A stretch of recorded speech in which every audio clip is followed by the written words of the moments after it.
ladies and gentlemen, and welcome to the February 19th, 2008 meeting of the Town of Los Gatos Joint Town Council Parking Authority Redevelopment Agency meeting. Ask the clerk to please call the roll. Councilmember Steve Glickman. Here. Councilmember Diane McNutt. Here. Councilmember Joe Przenski. Here. Vice Mayor Mike Wasserman. Here. Mayor and Chair Barbara Spector. Here. All right, at this point in our agenda, we always have the Pledge of Allegiance led by a future leader.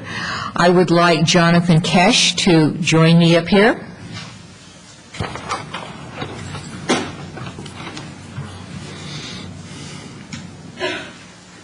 Good evening. Let me tell you a little bit about Jonathan before he leads us in the flag salute. Tonight's future leader, Jonathan Kesh, is an 8th grade student at Rolling Hills Middle School. Jonathan has a 3.98 grade point average and currently participates in student leadership class. Jonathan is an active athlete. He has a brown belt in karate and participates in cross country. He volunteers his time helping to coordinate school dances and works in Rolling Hills Middle School store. Jonathan is also a former Boy Scout from the 1st through 5th grades. So at this point, I will ask you to stand, and Jonathan will lead us in the flag salute. I pledge allegiance to the flag of the United States of America and to the republic for which it stands, one nation, under God, indivisible, with liberty and justice for all. Let's give Jonathan a hand.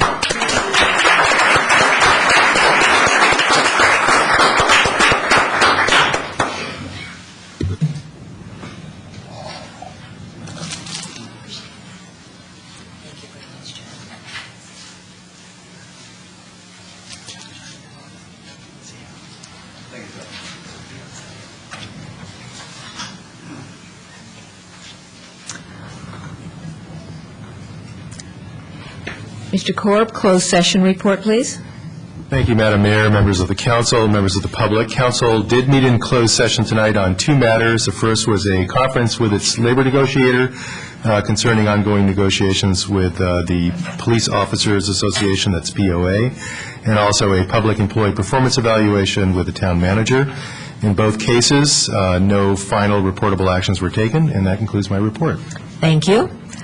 All right, I'm going to be going up front here for a couple of commendations. The first one for Irvie Smith.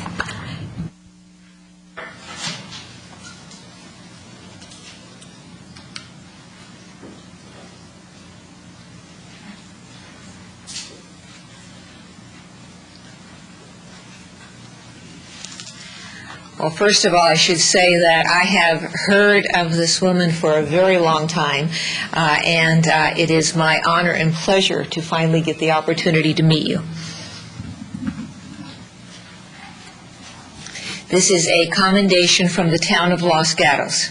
Whereas Irvie Smith, a longtime Los Gatos resident and nationally recognized community fundraising professional, has contributed greatly to help the community of Los Gatos, both directly and indirectly.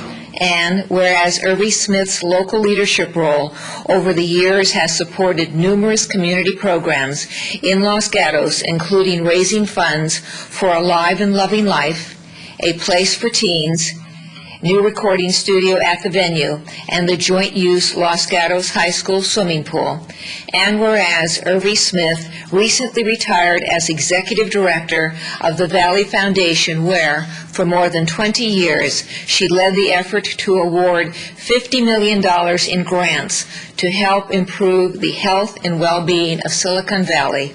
And whereas Irvie Smith's continuing dedication for improving the quality of life for everyone in Los Gatos, Silicon Valley, and the world makes her a community treasure. Now, therefore, the Town Council of the Town of Los Gatos does hereby render with special appreciation, commendation, and thanks to Irvie Smith for her outstanding contributions to the community of Los Gatos and our region. Congratulations.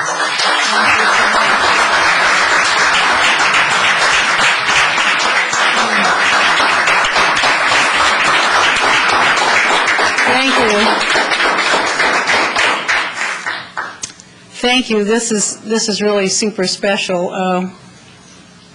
I'm really speechless. I've grown up in this town. I love this town. I went to grammar school at University Avenue. That tells you how old I am.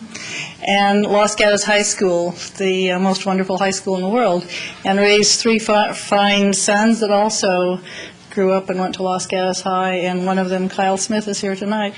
And it's just been my privilege to give back to such a wonderful community where such great people live, and this is just really an honor. Thank you so much.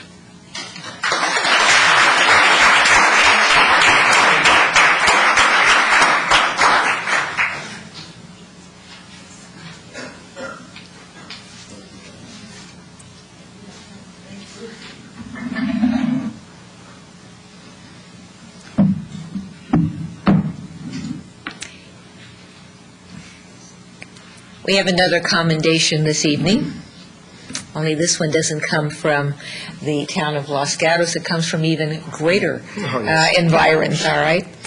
This is the Government Finance Officers Association Distinguished Budget Presentation Award presented to the town of Los Gatos, California for the fiscal year beginning July 1st, 2007. Steve Conway is here to accept the award, and I should tell you that the town of Los Gatos has received this recognition since 1998. Thank you, Mayor.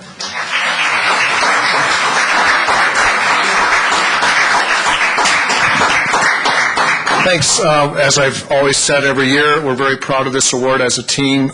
We work very hard on our annual budget, which is available in hard form, or if you wish to read the budget, which is good late-night reading if you need to get some sleep, it's available on the web, and there's lots of great information on that. And I'd like to thank the manager's office for all the guidance and leadership they provide. Finance department works very closely with all the town departments, and thank you very much.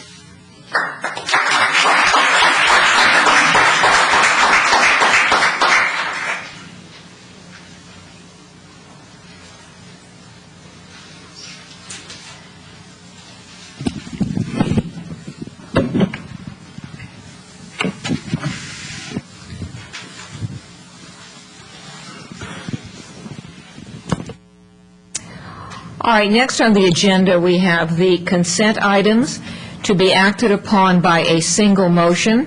However, before we act on these, either a member of the council or a member of the audience may pull an item from the consent calendar. And before I look at if anyone from the audience is pulling anything, I'll look to the council.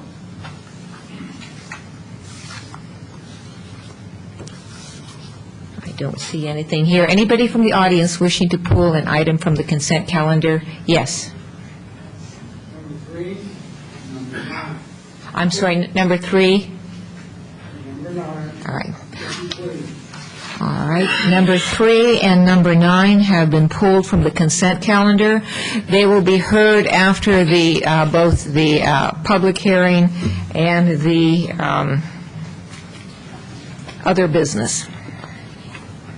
All right, so other than number 3 and number 9, do I have a motion? Move adoption of the consent calendar with exception of items 3 and 9. Second. All right, it's been moved by Mr. Glickman, seconded by Ms. McNutt, to approve the consent calendar except for items 3 and 9. Discussion, hearing none, all in favor? Aye. Opposed, passes unanimously.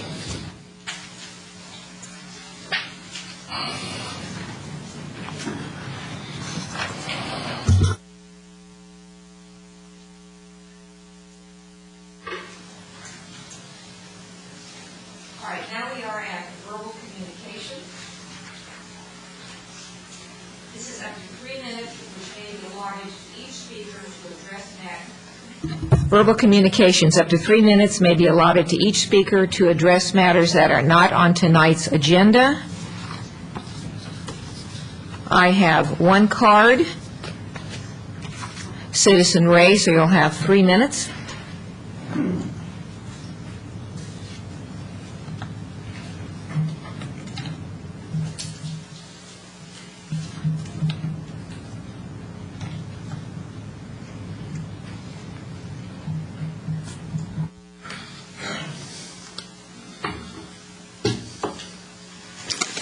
Good evening.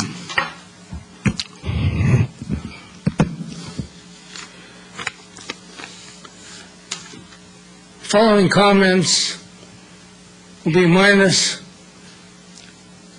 direction to Mr. Glickman or to the mayor, okay? My comments will be for that woman, that man, and that fellow right alongside that man. Only. Well, here we are, the first meeting after you people led the charge to vote no on D, and you succeeded beautifully. You used the Nazi techniques as put out by Joseph Goebbels, which, in essence, if you repeat a lie loudly enough, often enough, it soon becomes the truth. And that's what you three did. Okay? Sit higher.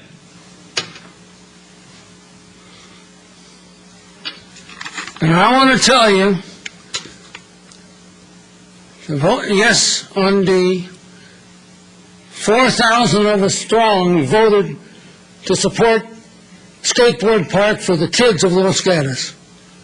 And I want you to know we're not going away. Okay? We are here to stay until the park is built. Period. End of story. If you don't believe me, stick around.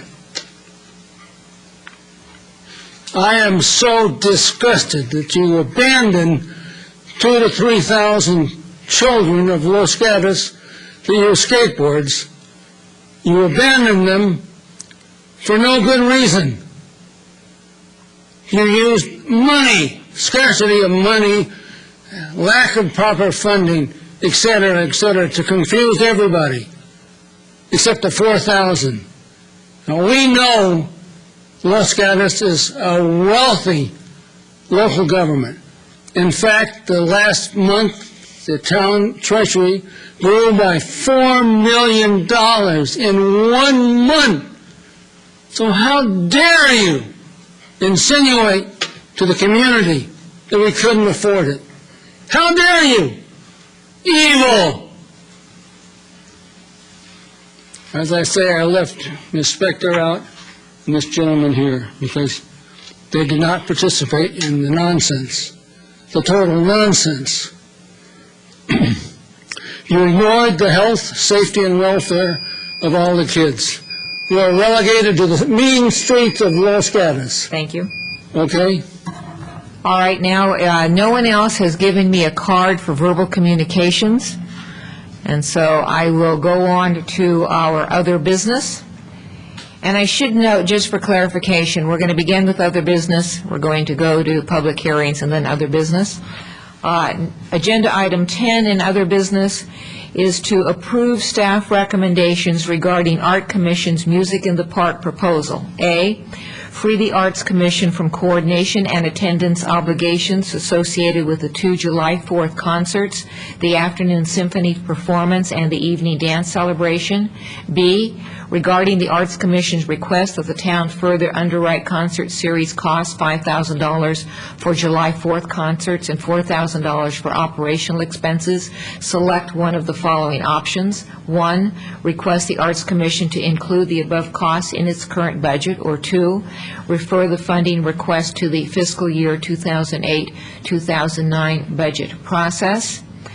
I am first of all going to ask for the staff report and then remind anyone in the audience who wishes to speak on this item, agenda item 10, to please make sure that you've turned in a speaker's card. Good evening, Mayor, Town Council. The purpose of the report before you this evening is to transmit 2 recommendations from the Arts Commission regarding music in the park.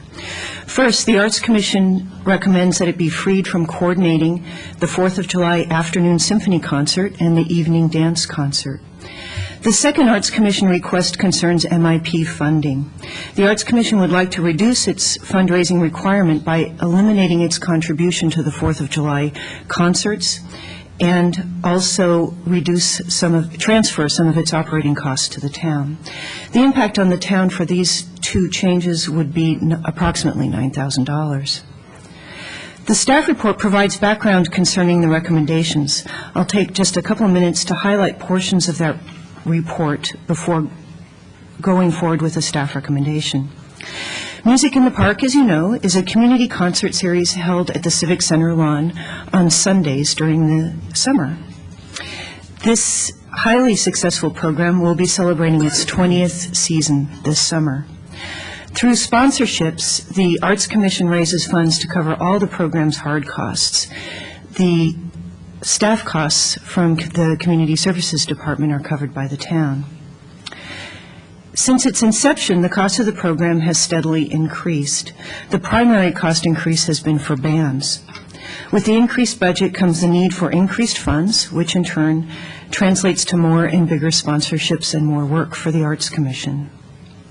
In 1996, the Arts Commission expanded the MIP concert series to include a 4th of July Wind Symphony concert. That concert is held at the high school lawn. Former Arts Commissioner Elke Groves played a key leadership role in coordinating the symphony concert from 1998 until her term was over in 2005. In 2001, the town expanded the July 4th celebration by adding a number of additional family activities that are held throughout the day. With Commissioner Grove's departure in 2005, the Arts Commission's involvement in coordinating the afternoon concert decreased and staff involvement increased. Again, the Arts Commission recommendations are, first, that they be freed from coordinating the 4th of July Symphony Concert and the evening dance celebration. As stated in the report, they feel negatively impacted by the voluntary and fundraising requirements associated with these concerts. They believe that it is not in keeping with the evening Civic Center lawn concerts, and the Commission no longer feels the strong ownership of the afternoon concert that they once had. The staff recommendation is that the coordination responsibilities be transferred to staff. Because of the work associated with the larger July 4th celebration, the additional responsibilities can be assumed.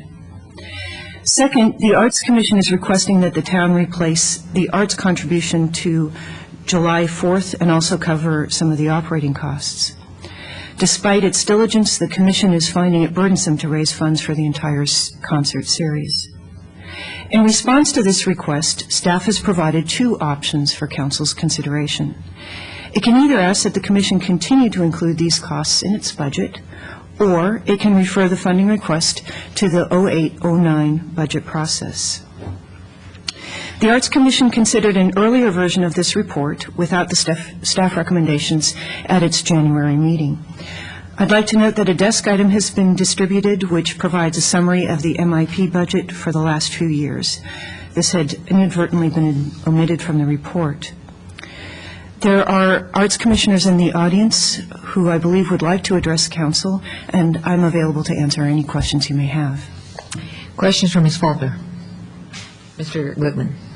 Okay, looking at the issue of the staff picking up organizational responsibility for the 4th of July event, well, you're the staff, so could you give us a sense of your comfort level and the ability of you and your staff to take on that responsibility? The really great news is, like so many things that are so many of our events, there are actually a team of people who work on the symphony concert. It includes folks from the Los Gatos Boosters, the High School Boosters Club, and the San Jose Wind Symphony and a couple of other organizations. Staff has typically attended those meetings and will just have a larger role. So I feel that we can accommodate the request. Thank you.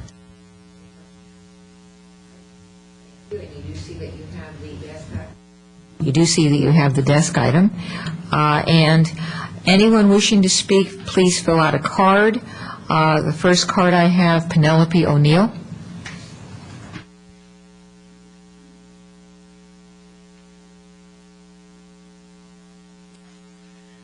Good evening. I'm Penelope O'Neill. I'm current chair of the Arts Commission. It came as a shock to me when I joined the Arts Commission that we were expected to raise funds for all of the concerts that we put on, including Music in the Park and the 4th of July. We're asking that we be relieved of the responsibility of raising funds for the 4th of July concert, of which we have almost no involvement. We don't pick the bands. We go to the event. We don't set up a tent typically, and none of our sponsors want tents set up there. We'd like the town to take this over and consider this in their budget so that we are no longer responsible for the $5,000 that we raise for the 4th of July concert. The $4,000 that is for the other items that are on here, we'd like you to take that on too. It's garbage cleanup and keeping restrooms open and things like that, and think that since we raise most of the money for these concerts, that it would be within the town's best interest to take over those things too. Thank you very much. Don't leave yet. You may have questions. Questions for Ms. O'Neill, and there is. Mr. Glickman? Hi. There are two recommendations before us, and I want to ask the question of the first speaker so the others may have an opportunity to speak to as their time comes up. I don't disagree with you about the 4th of July because we'll discuss that later, but I want to talk about the MIP concerts. And I want to get some feedback from you in terms of if the town were to assume some or all of the unfulfilled expense that went beyond what you were able to raise in a given year, and if the potential contributors knew that the town would be prepared to step in to fill the gap, do you think that would discourage them? I don't believe so, although I've never heard that the town had the money that it would take to put on the Music in the Park concerts. So I'm not sure where you're... Let me clarify the question. You this year, I believe, the expense of the Music in the Park concert was about $42,000, and you were able to raise about $21,000, if that's correct. So I would understand that if we wish them to go on as they had before, that one option, I think, for the town would be to say, okay, we'll make up the difference, not pay for the whole thing. I want to understand that if we were to consider doing that, if I were to consider doing that, would that knowledge that, oh, yeah, it's going to be paid if we don't do it, discourage contributors? I don't believe it would. We have to have enough money in the budget when we start the concert series, when we start sending out contracts. Before we can even send out contracts, we have to have enough money in the budget to cover all of the expenses for the year. So I don't think that that would discourage people. All right, thank you. Ms. O'Neill, let me get some clarification here. I was under the impression that the $4,000 number that is characterized here as an operational expense, that was monies that your group had raised in the past to compensate the town for the town's staff. Am I incorrect here? It is part of the staff. It's garbage removal. It's keeping the bathrooms open over at the neighborhood center. And there's one other town item in there that I can't remember right now what it is. All right. Ms. McNutt. Thank you. I also just wanted to clarify that you did not have a shortfall in your fundraising efforts. You've been extraordinarily successful in your fundraising efforts, and the $21,000 is surplus that you've accumulated over the last 2 years, not a shortage that we had to make up. It's been, that's money that we have accumulated over the last few years, although fundraising has been more and more difficult. Yeah, well, I mean, I have the advantage of having the numbers in front of me, so. Yeah, but it has been difficult raising funds this year. I mean, you can see where the economy is. Well, and we've had previous conversations, and you know my feelings about that I do believe that the town should be funding this one way or the other, so thank you. Other questions? No. Thank you. All right, we have one other speaker card, and then that's it on the speaker, unless you're turning in a card. Jonathan Knowles.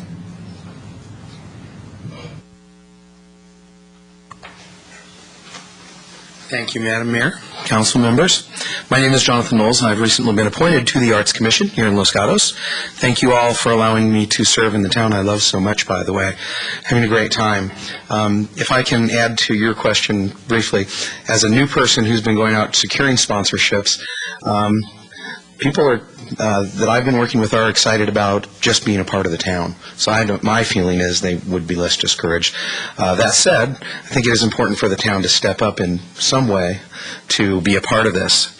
As a new Arts Commissioner, I was surprised to learn that the Arts Commission is entirely self-sustaining and sort of receives no direct monetary support from the town other than the time, the staff costs, the outstanding administrative support, wisdom, guidance, and advice from staff, which the Commission is very, very thankful for.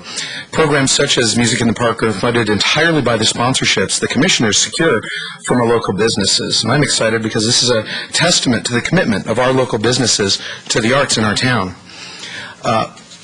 Of the entire concert series, the July 4th is unique. The July 4th events are an important tradition in our town, and the celebration has grown significantly in scope and budget over the years and will certainly continue to do so. Barbecue, dance party, bingo, face painting, Boy Scout colors presentations, Los Gatos High School Band, boosters, senior sing-along, banjo sing-along, pipers, all of this have become an important part of the success of this great celebration that so many in our town enjoy. This day-long event, the celebration has grown well beyond Music in the Park, and the Arts Commission has no ownership, no influence whatsoever over the July 4th events. As a matter of fact, the only real connection between the Arts Commission and the July 4th events has been the $5,000 charge to the Commission's MIP sponsorship monies from the other concerts. Our request really is not so much about coordination and attendance as it is an attempt to do the best that we can for our town's 4th of July celebration, Music in the Park, and our town.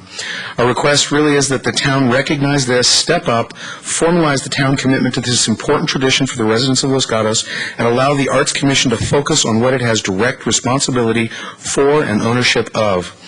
Let's set up a process by which our 4th of July tradition can continue to grow and evolve, to continue to meet and hopefully exceed the expectations of the residents of Los Gatos. I think we, the Arts Commission, respectfully request that the Town Council approve the recommendation of staff and free the Arts Commission from responsibilities for the 4th of July events. Thank you very much. Just a moment. Let me see, Mr. Knowles, as I have questions for you. I have none. Thank you. Thank you. And I also have no other cards on this agenda item, and so I will be closing the public hearing and looking to the council and Mr. Przinski. Thank you, Madam Mayor. First of all, I do want to acknowledge that all those things that Mr. Knowles just outlined in his overview of the 4th of July that was expanded in 2001, that's accurate and comprehensive, and obviously expresses a very significant event in our community, and it's been well received by the members of our community. And I also want to recognize the fact that indeed it has taken place primarily without our Arts Commission participation.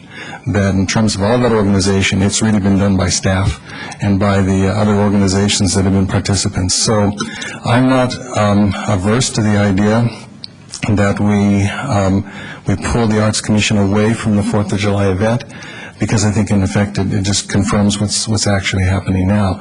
And I want to use this opportunity, having been given this great overview of 4th of July, to commend the staff and to all the other parts of our community who have stepped up and taken over the execution of that day. I guess I also want to make sure that we're clear, because there was some confusion in an earlier part of the discussion here about the actual monies engaged at this point. The total expenses projected for 2007 were $41,508, and the total revenues projected $50,885. So it's not a deficit by any means. It's a net gain of $9,377. So, and that goes into then the Arts Commission's fund balance, and the Arts Commission has done an exceptional job of being able to maintain an ever increasing program with with the donations and the outreach to the community. And I would agree with Mr. Lowe's comment that the community wants to participate, and that it is definitely to the benefit of all of us that the community continues to be the primary contributor to this, to the Music in the Park. From the perspective of the two options presented to us by our staff, I would like to, my own orientation would be to assimilate those costs within the current budget of the Arts Commission, reminding all of us that the Arts Commission really isn't an autonomous organization. It's part of the town of Los Gatos. So it's not the Arts Commission asking the town to do something. It's a commission of the town asking to have its own process clarified, and I think that's really what we're doing tonight. So this council member, without making a motion at this time, would indicate that would be my preference, and I'm open to further discussion and maybe contradiction to what I just said. And before I recognize Mr. Wasserman, I will be asking the council, we have two motions here. I'm going to ask that each A and B have a motion separately. Mr. Wasserman. Thank you. I'm prepared to make that motion. All right, go ahead. It'd be my motion, since you directed that we handle them separately, to approve the recommendation regarding Arts Commission's Music in the Park proposal and free the Arts Commission from coordination and attendance obligations associated with the two July 4th concerts, the afternoon symphony performance, and the evening dance celebration. Second. We have a motion by Mr. Wasserman, seconded by Mr. Przynski, to free the Arts Commission from the 4th of July concerts. Discussion. Mr. Glickman. Thank you. First of all, I will be supporting the motion. And if I caused confusion, I apologize for that. But I do want to go back to the point that I tried to make earlier, that the expenses are increasing every year. The net, if we look at the way they're trending, may not stay ahead of expenses.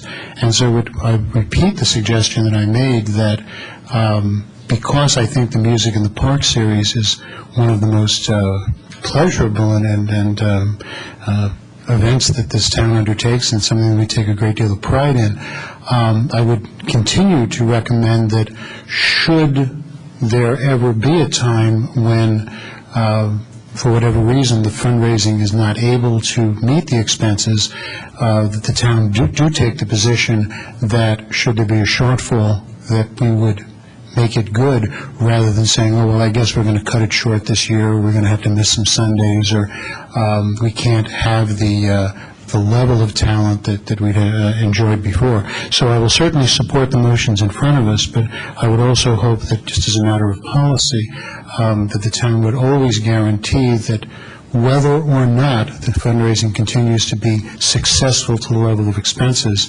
that the town continue to stand behind this, because it is, after all, something the town, at the end of the day, through its commission, provides. Further discussion?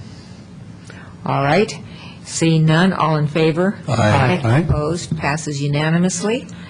We have another motion. Mr. Wasserman. Thank you. I'd like to make the motion to approve the Arts Commission request that the town further underwrite the concert series costs, specifically the $5,000 for the July 4th concerts and $4,000 for the operational expenses, by referring the funding request to the 2008-2009 budget process. Second. Motion by Mr. Wasserman, seconded by Mr. Przynski, to forward the $9,000 budget request to the 2008-9 budget process. Discussion. Mr. Przynski. Madam Mayor, thank you. I am going to support that motion because I do believe that it makes sense for us to bifurcate the process completely, and to continue to expect the Arts Commission to fund for an event that they're no longer participants in that doesn't make a lot of sense. So I'm going to, as I said, support this motion. Further discussion? Mr. Glickman. I will support it as well. I think both events, both the MIP series and the 4th of July, continue to be traditional and valuable undertakings of the town. but at least in my mind, there is a difference in that the MIP series is an arts performance. It is an opportunity to present a very pleasant artistic venue to the community. 4th of July event is a patriotic celebration, and I think that's more in the realm of something that the town does, because every town celebrates its patriotic role. So I see the difference, and I think it's quite appropriate that this bifurcation occur. Further discussion? Mr. Wasserman? Excuse me, no. Oh, no discussion? Nope. Okay, good. All in favor? Aye. Aye. Opposed? Passes unanimously. Madam Mayor? Mr. Wasserman? Thank you. One comment, if I may, since we have about 4 or 5 arts commissioners here. I want to thank the arts commissioners for the work that you've done. Mr. Glickman brought up an excellent point as far as, if we come up short, that type of thing. But as I look back in the last 3 years, you're averaging raising $46,000 a year from individuals and businesses in this community to support our music in the park. I think is absolutely tremendous, and thank you, commissioners, and thank you, businesses. It's a wonderful support of our arts and a wonderful effort by our volunteers. All right, having said that then, I'll go on to agenda item 11, and I have a feeling if I talk really slowly, the people here for 10 will be able to sneak out. Agenda item 11, climate protection initiatives. A, adopt a resolution authorizing the town manager to execute an agreement with joint venture Silicon Valley Network for government operations greenhouse gas emissions inventory assistance. B, adopt a resolution authorizing the town to become a member of the International Council for Local Environmental Initiatives, ICLEI. Appoint the, or is it ICLEI? ICLEI. Appoint the city mayor as the town's elected official representative to ICLEI. D, authorize staff to send a pledging letter to Sustainable Silicon Valley, SSV, indicating that the town will set targets for CO2 emissions reduction and report progress annually. And E, approve recommended actions regarding to the Community Services Commission suggestions. And I will note, so that we're clear, C, where it says appoint the city mayor as the town's elected official, it should be that the mayor will select someone to be on that organization. I believe that the staff report has it correctly. Staff report on this. I'm pleased to bring forward to you our report on climate protection initiatives. Although the town has a great record of resource conservation and environmental protection, there's still more to do. The recommended actions bring us another step closer to completing our greenhouse gas emissions inventory and emissions reduction plan, which will identify tangible steps to reducing our carbon footprint. To provide background information, I'll be taking a few minutes to highlight the staff report, which discusses the town's climate protection strategies in 3 components. First, greenhouse gas emissions inventory. 2, Community Services Commission / advisory body on climate protection activities and other related protection activities. With regard to the greenhouse gas emissions inventory, last September, Council gave staff direction on the green strategy. The key component of the strategy is a greenhouse gas emissions inventory. The inventory will be used as the basis for the reduction plan.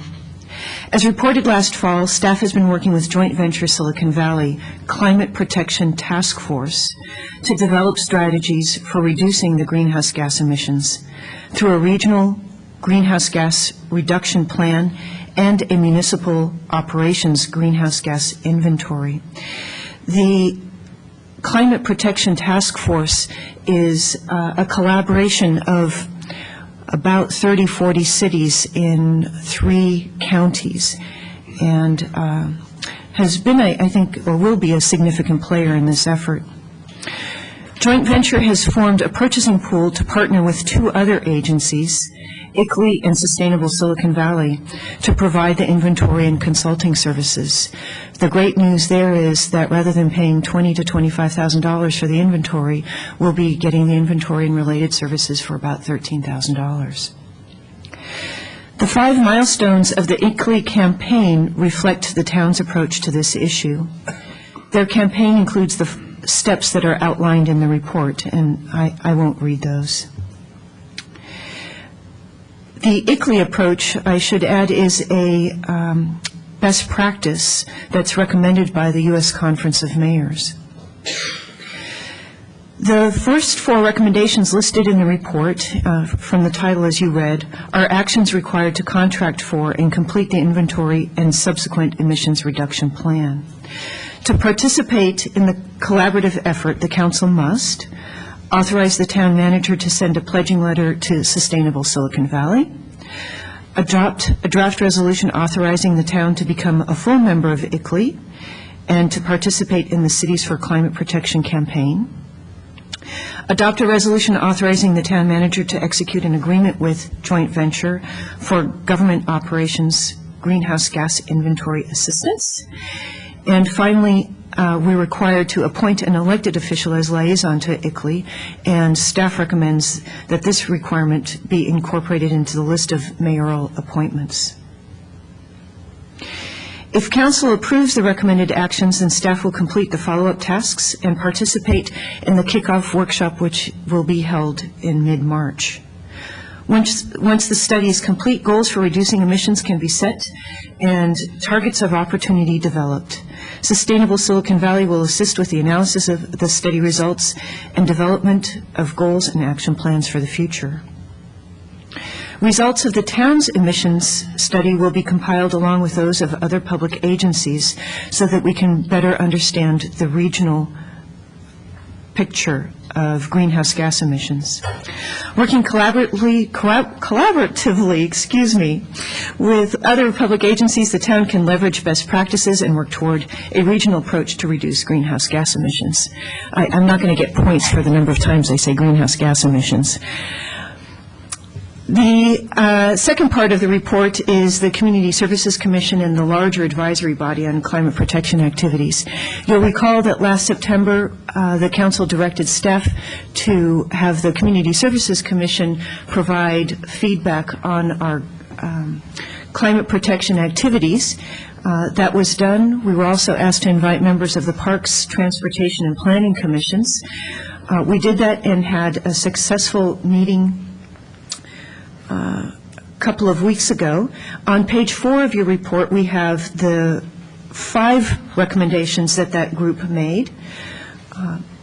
I won't go into depth on those other than I would like to highlight the last recommendation, and that was that rather than have the entire Community Services Commission and a couple of commissioners from other groups serve as the advisory committee, they had suggested that there actually be a smaller group consisting of just a couple of members of the Community Services, Planning, and Parks Commission, and also one member from the Transportation and Youth Commission.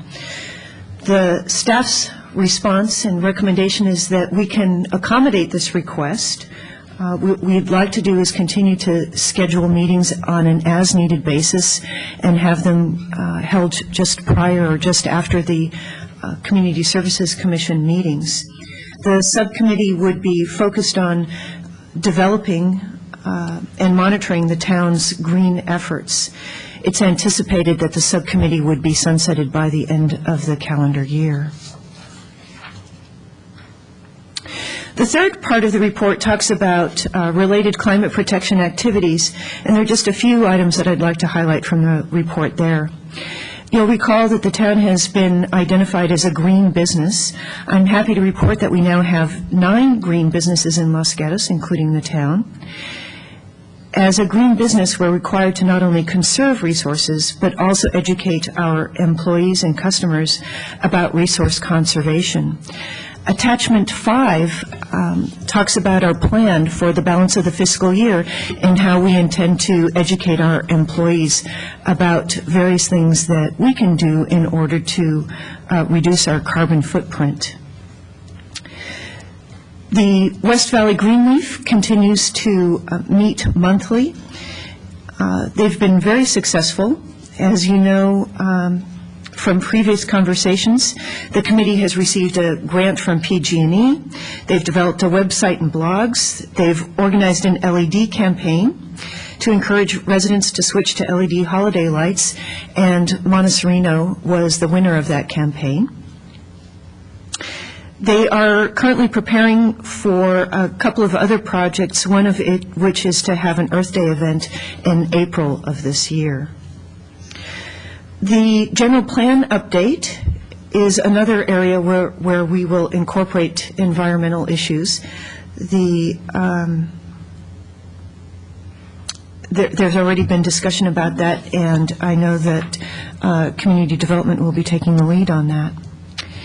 Finally, I'd like to point out that the town of Los Gatos was recently honored with second place award by the NorCal Solar Energy Association for the number of solar projects installed in a city of our size. As of December 31st, 2006, the town had a total of 149 solar installations. So we've made very good progress in that area. So to conclude, the town has numerous environmental initiatives already in place and have a record that we can be proud of. Partnership with ICLEI, Sustainable Silicon Valley, and joint venture will enhance the town's ability to adapt to environmental needs and mitigate further impact by providing data and technical support needed to develop our greenhouse gas reduction plan. I'm happy to answer any questions you might have. Questions? A couple I have. Just for council's information, I did attend the part of the Community Services Commission meeting in which commissioners from all those other commissions gathered to discuss the environmental issues. And on your page 4, where it talks about recommendation and recommended actions, it says here that the committee or subcommittee would be focused on monitoring the town's green efforts, but yet, Ms. Faulkner, when you were making your report, you said they would be developing and monitoring, and I would just want a clarification on that. When we bring forward the various options of what we can do to reduce our greenhouse gas emissions, it is our intention to get feedback from the group in helping us to decide which ones to undertake, and that's where the development comes in. And the other one is that, admittedly, I didn't stay till the very end of the environmental part of your meeting, but you say here that the subcommittee would sunset by the end of the calendar year, and I was wondering if this was discussed and if there was a reason for it. That was not discussed at the meeting. Actually, just the recommendations were the items that were discussed at the meeting. We feel that by the end of the calendar year, we should have our plan in place. There would certainly, if the council believes that we should continue to have community input, then we can continue to seek ways to get that. All right. Further questions? Mr. Glickman. Thank you very much. A couple of technical questions. In looking at, as you pointed out, page 4 and the 4 recommendations, the first one was staff should work with the car dealerships to assure that their variety of alternative fuel vehicles can be purchased in the town. I was attending, as I'm a member of the VTA Policy Advisory Committee, which is also focused on making VTA green. And during the discussion, I was very proud to brag about our fleet of natural gas vehicles. And one of my co-commissioners, who also has some technical expertise, says, well, you know, they produce a lot of, they're carbon burning, so they don't help in terms of greenhouse gas emissions, which kind of took me by surprise. So I was wondering whether, if we're looking at moving in a direction of encouraging vehicles that decrease our our carbon footprint, whether the natural gas vehicles that we're using are as green-friendly as we always thought they were, or whether we might want to be looking at things like electric or electric hybrids. The other question just had to do with whether we're looking at switching from incandescent to LED, but that's a separate issue. With regard to vehicles, the good news there is that the technology is improving all the time, and we hope to take advantage of that technology when we purchase new vehicles. So we'll be taking a look at our options every time that a new vehicle is purchased. Okay. And are we moving from, as we can, from incandescent to LED? Yes. Thank you. Other questions of staff? Yes. Just one additional clarification. We have purchased hybrids without having the inventory in front of us. We believe we're up to 3. We'll provide a separate information item to the council on that. Thank you very much. All right, I have 3 speaker cards. If there's anybody else who wants to speak, please make sure you submit a card. First one, John Bourgeois.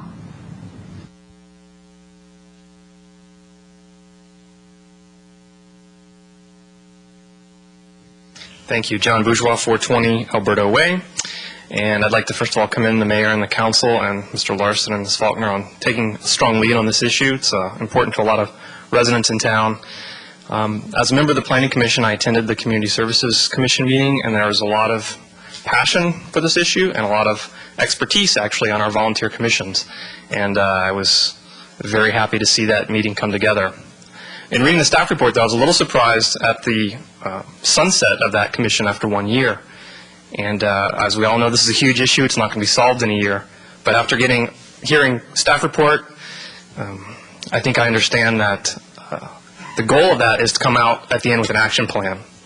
And I would urge the council to consider, as part of that action plan, some sort of permanent subcommittee or advisory group. I think there is a lot of expertise on our volunteer commissions that the staff as well as the council can lean on for policy recommendations. And so that would be my hope to come out of this action plan. Thank you. Questions for Mr. Bourgeois? Thank you. Citizen Ray?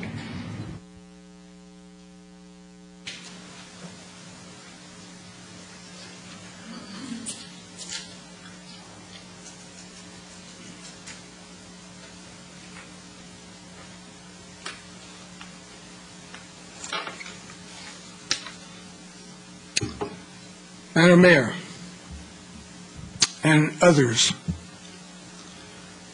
as you know, I'm a regular advocate for the public interest before you, okay? So I'm going to speak in that capacity, and I will also speak in the capacity as a biologist by education, okay? And I think this approach is a marvelous step in the right direction for a myriad of reasons, okay? So, hooray.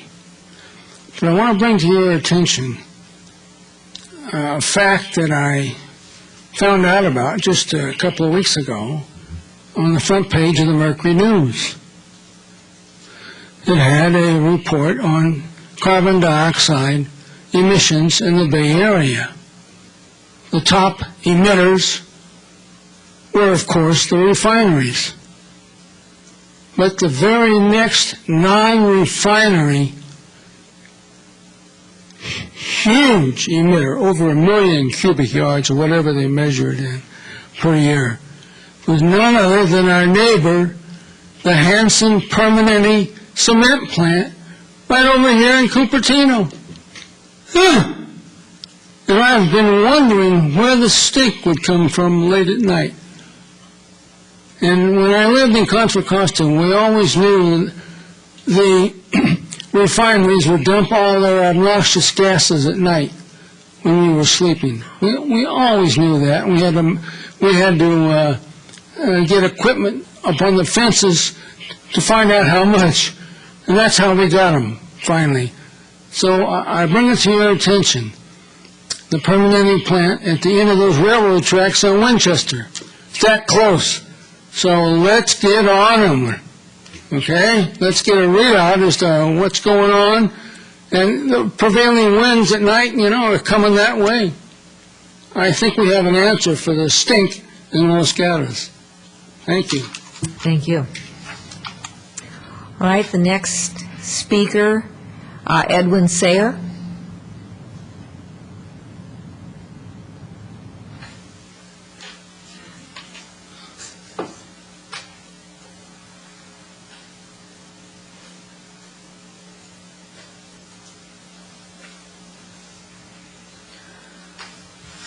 I'm Edmund Sayer. I live at 218 Brookacres Drive. I have 60 years of experience in energy, science, and engineering, and I'd like to make a recommendation to the town of Los Gatos. I know that you have backed the idea of encouraging renewable power as a green source of energy, and I think that's great that you do that. I know most of the organizations that are pushing for more green use of energy in the state have not been pushing nuclear power. Some of you may know, and some of you probably don't know this, that in 1976, there was a vote put by the anti-nukes on the ballot in California to prohibit nuclear power being built in the state of California. That vote lost by 65%.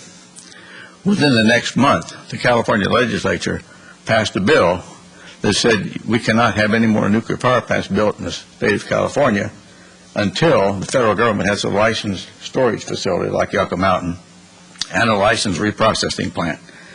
Now, they said they didn't really overcome the vote that was given for nuclear power. They just made some requirements to be met. But these requirements are the kind of thing that's very much prolong any kind of development or planning for nuclear power in California. The California Energy Commission has a meeting about every 2 years on nuclear power. I belong to a group, I'm chairman of the group called ACRE, Advocates for Clean and Responsible Energy. We're all retired engineers in the technology of engineers and scientists in the energy business. And we've been trying to advocate moving more towards doing planning because it's going to take a long time to get nuclear power plants built. And we aren't getting much of any movement. What I would like to see, if this town of Los Gatos is going to favor green energy, and they are favoring, I know, solar and wind power, I would like to see that this town of Los Gatos would also encourage and favor, from the political standpoint and with our legislature and so on, also including the plan for adding nuclear power as our energy sources in the future. Thank you. Thank you. Questions? No, thank you, sir. I have no other cards. Is there anyone else wishing to speak on this item? Seeing no one, I will close the public hearing. And before I turn to the council, I'm not going to start out being the mayor who makes the motion, but I will say of all of these things that the staff is recommending, the only one that gives me pause is the sunsetting of the committee after a year. I agree with Mr. Bourgeois that the work won't be completed in a year. It may never be completed. It'll be ongoing. So my suggestion there is that issue come back to us at the end of the year, see what the committee is recommending. Other than that, I will look to the council. Mr. Brzezinski. Before a motion, Madam Mayor, I would like us to refer back to our committee Mr. Sanger's request. I know it is one of those issues has been promulgated within the political environment, but really hasn't gotten legs. And the fact that we have an individual who sits in our own community and has a level of expertise, I think we should acknowledge that, and at this point recommend back to our community development or our community services director that we look into this issue, and that we include that in our package of items to be considered. Now, I would be more than happy to initiate the recommendations, but my question of you, Madam Mayor, perhaps to the attorney, is can we make this as a single motion? My feeling was that it would be possible to do it all in one fell swoop this time, but I will refer to Mr. Korb. Yes, it can be. Okay. All right. Brzezinski. And I'm going to make this recommendation with the mayor's proviso that at the end of this year, we revisit the termination date of the committee to extend it. I do believe, however, that it's important that the committee work very quickly, and in some ways, having a terminal date may force conclusion, and I think that'd be very appropriate. But with your recommendation, Madam Mayor, to revisit that component, then I would like to recommend all of the items A through E in our climate protection initiatives as presented in the staff report. Second. All right, a motion by Mr. Brzezinski, seconded by Mr. Wasserman, and I am assuming that included in your motion is the request of the subcommittee visit the issue of nuclear power? That will be part of it, and also the continuation of the committee at the end. Now, Mr. Korb raises a question about item C. Right. I just was referring back to the mayor's comment earlier that the recommendation wasn't consistent with the staff report, and that the recommendation, as you understood and articulated, was that the mayor be the appointing authority, not necessarily that the mayor be appointed. Correct. Is that what the motion That is not exactly correct. All right, is that your motion, Mr. Brzezinski? That is my And your motion. second, Mr. Wasserman? Yes, ma'am. All right, discussion. Thank you. I just, in the nature of a clarification, I agree that we should not say it's going to end after a year, but want to revisit it. In aid of doing that, I would encourage our direction to include that the committee should report to the council, I would hope at least a month in advance of the time that we would make that decision so we can evaluate their work. I'm going to jump in on that. I think that's a good idea. I think that we should have them report back in November. That'll be my suggestion to the maker of the motion. And the maker of the motion accepts that. Mr. Wasserman? Yes, ma'am. All right. Okay, further discussion? Seeing none, all in favor? Aye. Aye. Opposed? Passes unanimously. Thank you all.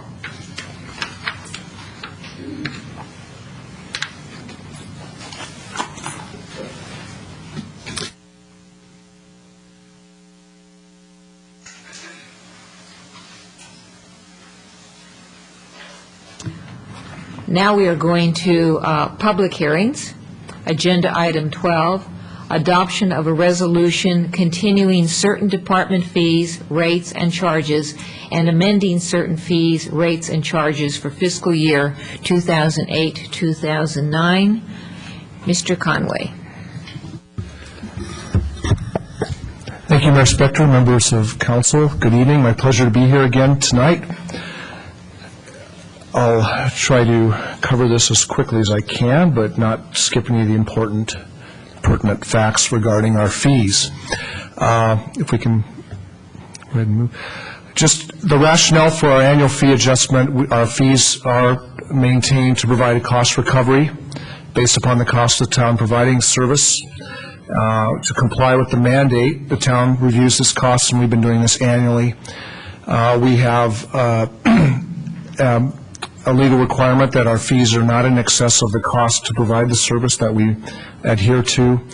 Also, that our financial policies require that those fees are maintained to recover costs, especially in the private development arena where we have costs that should not be borne by the public at large. The fee changes that are presented tonight as part of our fee proposal would be effective July 1, 2008.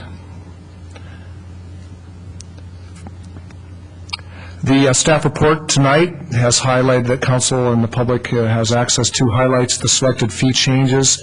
We have attachment 1, which is a resolution approving the fees. We also have attachment 2, which is a fee schedule, the comprehensive fee schedule that the departments will use next year when they price fees for various services. And attachment 3 provides just a summary of any of the fees that did change, what the old fee was and the new fee proposed for 0809. To give us a little bit of history, we've in 0506 established baseline costs and have updated those with our general cost of providing services in each fiscal year since the study was performed. And we then compare our fees against those costs and determine their level of recovery. We try to achieve, especially in the private development area, 100% recovery. The fee recommendations that are before you tonight generally consist of a increase for CPI, and in the case of building permits, the cost of the building index factor, which I believe was 2.8%, and the CPI was 3.8. Those fee increases are generally what were applied this year. We didn't do a complete study as we do occasionally every few years. However, we know that the CPI was much in line with our own town costs, and it approximates the increased cost. In some cases, it was under recovery, but we will be probably doing a more comprehensive review next year, and we'll make sure that we're not leaving any fees at an inappropriate level that are too low that aren't recovering costs.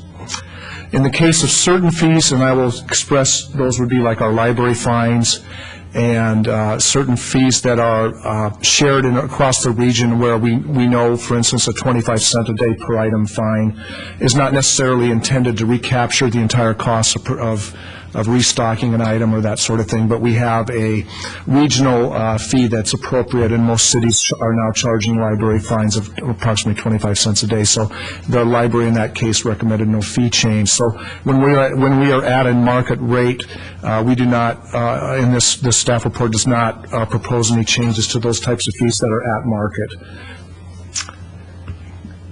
So we only had one real significant change this year, other than the CPI changes that were applied mostly in the building and planning division area. We have a change to the if we can move to the next one, I'm sorry. We have a change to the pageant ground fee. The usage fee is recommended to change. It was a flat amount per day, but in order to be consistent with our park bandstand at Oak Meadow Park, the Parks and Public Works Department recommended that we establish an hourly fee that is exactly the same as the Oak Meadow bandstand fee. And so that is the one major change, which is significant. However, it was the new fee will be $55 an hour. The old fee was $205 for pretty much for the day, but most events are 4 or 5 hour events. So the fee is comparable. It's just that we want to be consistent. We do anticipate a comprehensive fee study next year. We'll be looking at once again at all of our fees. We will be once again taking a close look at all of our developments, private activity development fees to make sure we're capturing those. And I'm trying to think of the other area that we will be focusing in on. It's escaping me what we did. As you'll hear under the next budget item, there are NPD, EES, stormwater, sewage, and other fees that would be part of that study as well next year. Yes, correct. Thank you. Thank you, Mr. Manager. So that, I believe, ends my report on fees, and I'm happy to ask or entertain questions from council. Mr. Conway, thank you. Questions? Mr. Glickman. Thank you. Looking at page 7, we're looking at special systems fees for photovoltaic energy generation and so on. Plan review at 1 hour minimum at $125 an hour, and field inspection 2 hour minimum at $95 an hour. We had spoken about this. I recall the discussion last year. We had some folks in the Sierra Club asking us to, at least in terms of photovoltaic, to put a limit on those fees. Then there was some council concern about whether some folks would be subsidizing others. I think in light of the discussion we just had about our increased commitment to encouraging things green, whether at this point the council might want to consider capping those fees. I think the figure that we kicked around last time was about $300. Recognizing that it is benefiting certain people in a special category, but nonetheless, it does seem to me to be a rather green-friendly thing to do, so I would throw that suggestion out there for council comment. Staff have a response to that? I would like to ask perhaps our Community Development Director to speak on this, but as I recall, Councilmember Glickman will maybe correct me if I'm wrong, but I believe we had a higher fee proposed for 0708, and the council we did adjust the fee, and so we brought it down last spring, and I'll let the director speak to this. Maybe just to jump to the chase here, I think there's two ways the council will have an opportunity to adjust this fee. One is part of the comprehensive fee review we'll be doing next year, or even more directly when the report comes back in November on what steps the town could take to support our reduced energy usage, both as an organization and as a community. And we could have that issue reviewed by the subcommittee as well. All right, other questions of staff? All right, this is a public hearing, and I have one speaker card. Citizen Ray.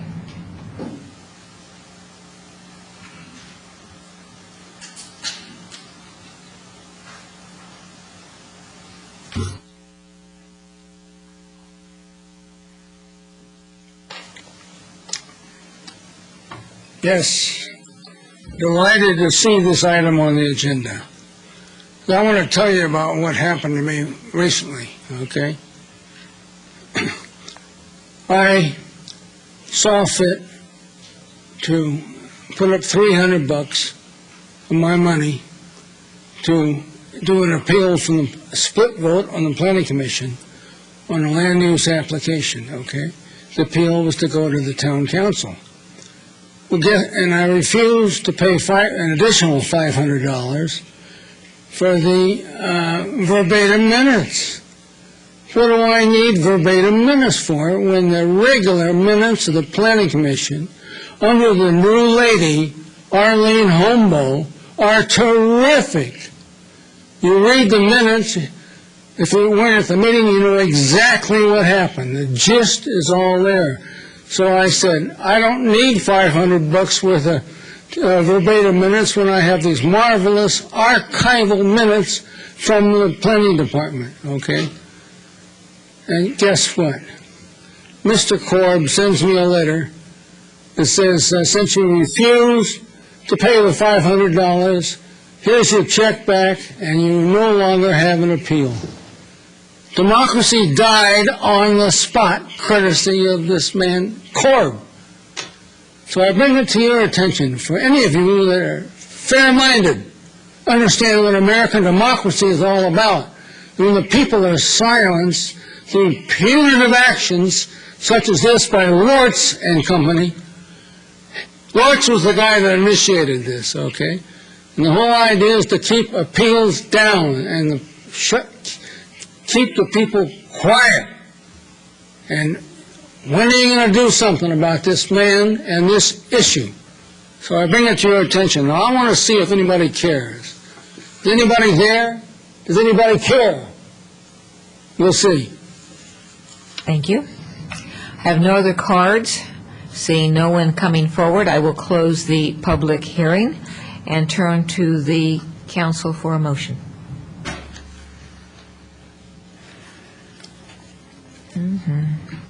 Mr. Brzezinski. Well, Madam Mayor, I think I would be more than willing to make a motion to adopt a resolution continuing certain department fees, rates, and changes, and amending certain fees, rates, and changes as so specified by Mr. Conway's report to council. Second. All right, we have a motion by Mr. Brzezinski, seconded by Ms. McNutt, and I believe it was charges, I think, that you meant to say instead of changes. I guess that would be correct. All right. And also, did you want to include, and I just raise this as a question, the suggestion, I think by staff, I can't remember who, that the issue of the, was it the photo? Yes, be sent to the subcommittee for report back to us in November? I see no problem in a report back in November, but I want to be very cautious of going outside the bounds of what we've indicated, that we are recovering through our fees, the services rendered, and I want to maintain that philosophy. And I think in this particular case, given the fact that we came in second in all these like communities in the installation of solar, I don't think that our fee structure has impacted our ability to actually provide the service. So this council member's inclination is not to go to a zero awards system for photovoltaic installation, but certainly I see no problem in our asking the committee to review that. So we'll include that in the request. Boiling that down, is a recommendation to the committee to consider that as part of their development plan? And I think that's what I concluded, yeah. Right, But that's fine with the seconder. I also made the comment that I'm not inclined to eliminate all fees for installation. Is that okay with the seconder of the motion? Well, his opinion is his opinion. I'm only commenting, seconding on the motion, so the motion is it goes to committee. Fine, thank you. Further discussion? Seeing none, all in... Madam Mayor, I'm sorry. Oh, I'm sorry. Mr. Glickman. Thank you. I just wanted to clarify the suggestion I made. I was not suggesting a zero fee, but a cap on because, if it's, for example, a field inspection 2-hour minimum, field inspection could take 3 hours or 4 hours. My suggestion was we capped it at a certain figure to encourage people to install photovoltaic systems. And, it might not go along with our philosophy of cost recovery across the board, but I think for something that's as green-friendly as photovoltaic and having one of the primary vendors of photovoltaic systems in town, not sisters, I would suggest that we take a look at capping the fee at some figure. I had suggested 300, it could be some other number. So it would be that approach that I would look forward to having our committee discuss and make recommendations to us for. Before we vote, just for clarification, the motion that's going forward doesn't have any parameters set on it. That being said, any further discussion? All in favor? Aye. Opposed? Passes unanimously.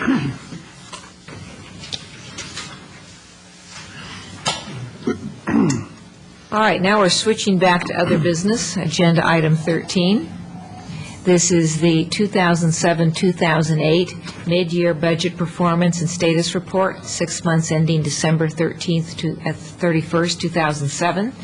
One, accept the 2007-2008 mid-year second quarter budget performance status report, including fiscal year 2008 through 13, 5-year financial projections, and 2, authorize budget adjustments as recommended in the second quarter budget performance report.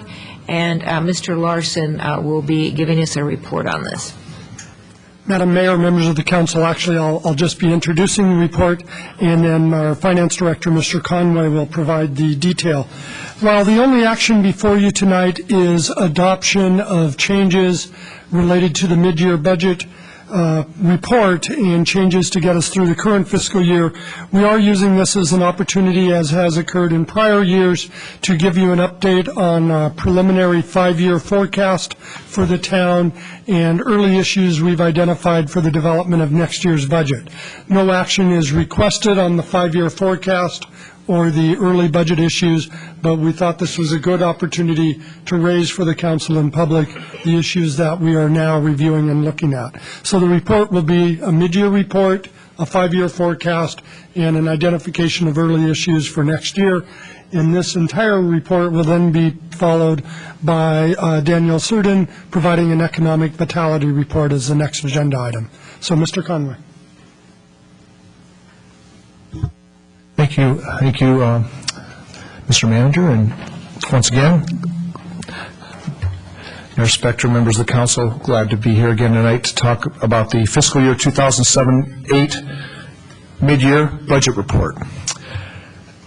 I'm happy to announce that at mid-year, our total revenue projections are exceeding our adopted budget estimates, which were conservative.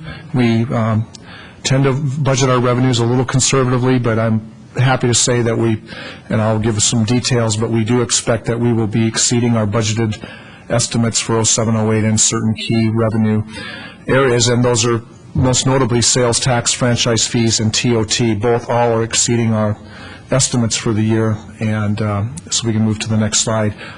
Also, I am happy to report that we are currently under expending our general fund budget. Our department expenditures are coming in below the 50% level that we would linearly expect at mid-year, so that's another good trend. So we do expect that we'll have some limited operational savings at the end of this fiscal year, which is another positive development. So both our revenue side is positive. In spite of a recession, we know there's a recession cloud out there, but our current year revenues are still strong, and our expenditure savings are also good news. The general fund budget adjustments that will be that are detailed in this report and are recommended this evening, I'm going to focus in on some highlights of those. Our sales tax is once again exceeding estimates, and we're recommending a $550,000 increase in our sales taxes for the fiscal year. We also are recommending, because we have higher, and mostly this occurs in our solid waste program, but our solid waste hauling is up, and the related franchise fees based on a percentage of our gross revenues are up. We're recommending a $100,000 increase there. And another piece of good news is that our hotel transient occupancy taxes, those are for taxes of a 10% charge on room rates in all hotels and motel rooms in the town, is also up. We are pleased to report, and we're recommending an increase there of $100,000.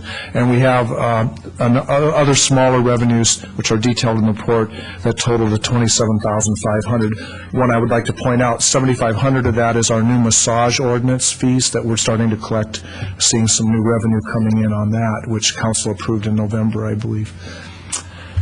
The second quarter budget adjustments that we'll be making and these are largely in our expenditure, well, excuse me, I would like to interrupt myself for a second here and say, are there any questions regarding our financial status at mid-year from council? I was going to try to entertain questions on sort of in sections.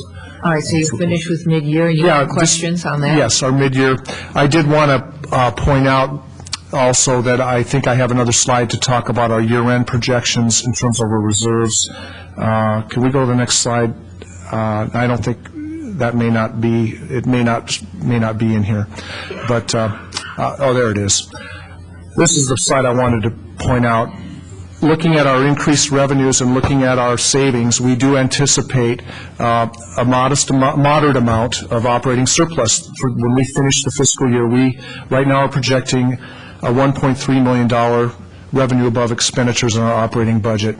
And per council policy, that amount would be split $650,000 to the revenue stabilization reserve and $650,000 to our general fund reserve for future and special projects. And I would also like to point out that, not coincidentally, but $650,000 is exactly the amount that we will be in the CIP has been our annual transfer from that general fund reserve for future and special projects to fund our street program next year in 08-09. So that's a welcome replenishment into that reserve that's going to be funding our street program.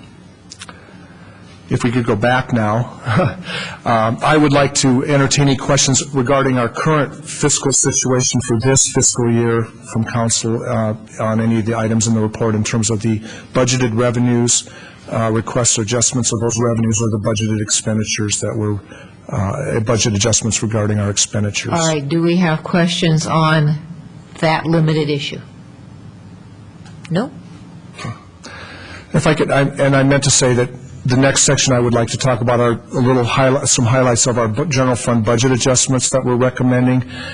When the police services building was approved in May of last year, we did, as one of the package of financing, we had approximately $550,000 loan from the equipment replacement fund to help fund the PD services building. We will have adequate revenue this year to pay a sizable amount of that back, and so we're recommending this year that we increase our budgeted transfer from the general fund back to the equipment replacement fund by $300,000 to pay back a significant portion of that loan, and we anticipate in the next couple of years we'll fully pay that loan off.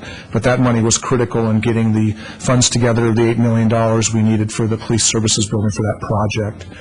In addition, we have some corrections to our PPW budget for our utilities. This is for our electric utility and our water utilities, both of which we thought we would have some operational savings in those areas due to technology. We think that over time we may experience that, but we've had some rate increases, so we anticipated greater savings than we were able to generate, and so the mid-year, the Parks and Public Works staff is advising we increase that budget.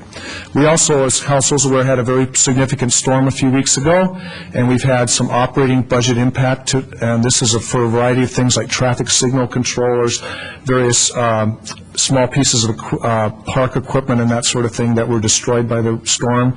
We're asking that council authorize a $46,500 increase in various parks and public works expenditure line items to fund the replacement of these issues, and there will be some opportunity for insurance reimbursement on these. Our town attorney is in the process of helping us get the claim together to get some level of reimbursement back on that. On the capital side, on some of the other funds, this is getting out of the general fund, but in our capital projects fund, we have winter storm damage in that area, and that amount of budget adjustment is pretty significant. It's $245,000. I'm happy to say that we expect a significant amount of this to be fully reimbursed by our insurer. We've already gotten verbal assurance that that is the case, and the large majority of this is 3 storm drain culverts that collapsed during these storms and have to be replaced out of storm drain funds, and then we'll replenish those storm drain funds with our insurance proceeds. We expect possibly up to 90% reimbursement. So we're putting up the upfront money, and then we'll be putting a package together to get our money back from our insurer. So we're feeling very positive. This is just more of a one-time money that we'll put out, and we'll expect a reimbursement back. We have a recent settlement of a class action lawsuit filed for Recovery Emergency Services DUI that settled recently with the help of the town attorney, and that requires us to increase a $30,000 budget to make those settlement payments to the class members. That wasn't anticipated. We didn't know when that would settle. It settled this year, so we're recommending that increase. Wedgewood Avenue storm drain, the Rinconada Country Club project is going to be starting soon, and our Parks and Public Works Director has advised us we will require a $25,000 increase to fully fund that project and make that project something we can get done and completed in the next few months. And this money will be paid for out of storm drain fees, but in the one caveat of there is this particular storm drain basin fund has a negative cash balance, and this is going to make the negative cash balance a little worse. The good news is that we will be anticipating future storm drain fees, which will go in there and replenish it, but in the meantime, what this really constitutes is a general fund loan to the storm drain fund till it can get back on its feet. But future fees collected for that storm drain basin area will hopefully eliminate that deficit.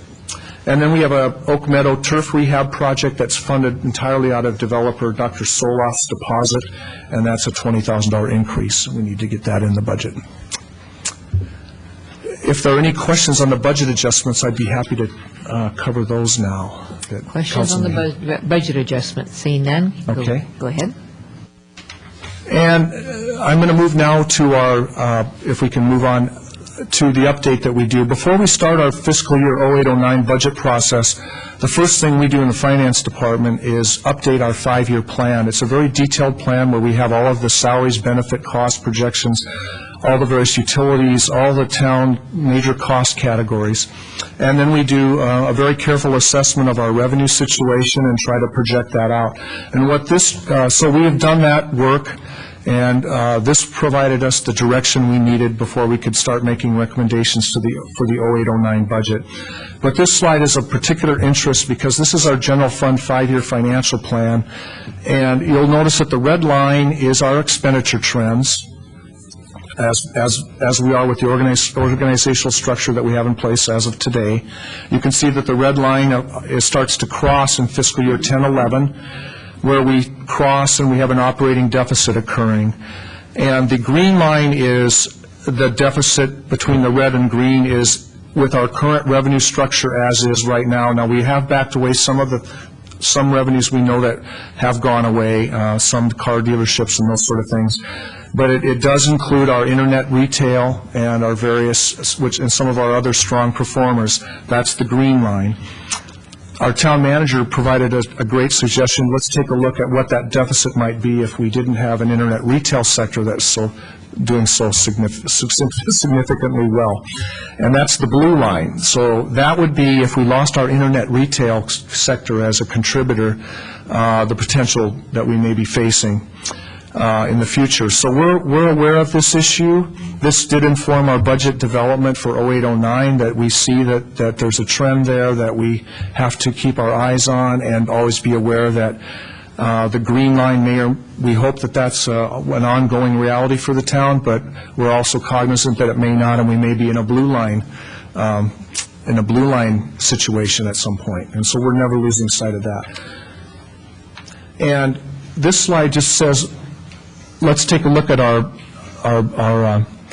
vulnerabilities in terms of how we look at our general fund revenues. We have approximately $31 million this fiscal year in general fund revenues, and a big chunk of that is our sales tax. And what I'm sure that council's aware, and I point this out every year, is that nearly 23% or so of our sales tax now is from the internet retail. And that is a wonderful thing in that it's a low impact sector in terms of traffic, pollution, that sort of thing. But it is a revenue that is not perhaps as stable as we would like. And so we're not losing sight of that. I'm just pointing that out, that the town always needs to be cognizant of that. So in light of the fact that we have some ongoing deficit issues potentially out there, we did recommend to the staff that when we start our initial 08-09 budget development that we have a status quo budget. Status quo means our definition is existing service levels with some amount for unavoidable cost increases related to CPI, which we get, and I've pointed out in the past, that could be things like the county crime lab has ongoing cost increases due to labor agreements they have, and they pass along those costs to our police department. So if we want to have county crime lab assist us, we have to have an increased budget to afford that service. So we have some unavoidable things like utility costs that go up, but we try to recommend or stick with our existing service levels as our baseline. And in looking, we've already met with all the departments and have gone through their initial budget requests. Some things that are mentioned in the staff report that are surfacing, areas that we will be exploring this year, realizing it is a status quo budget.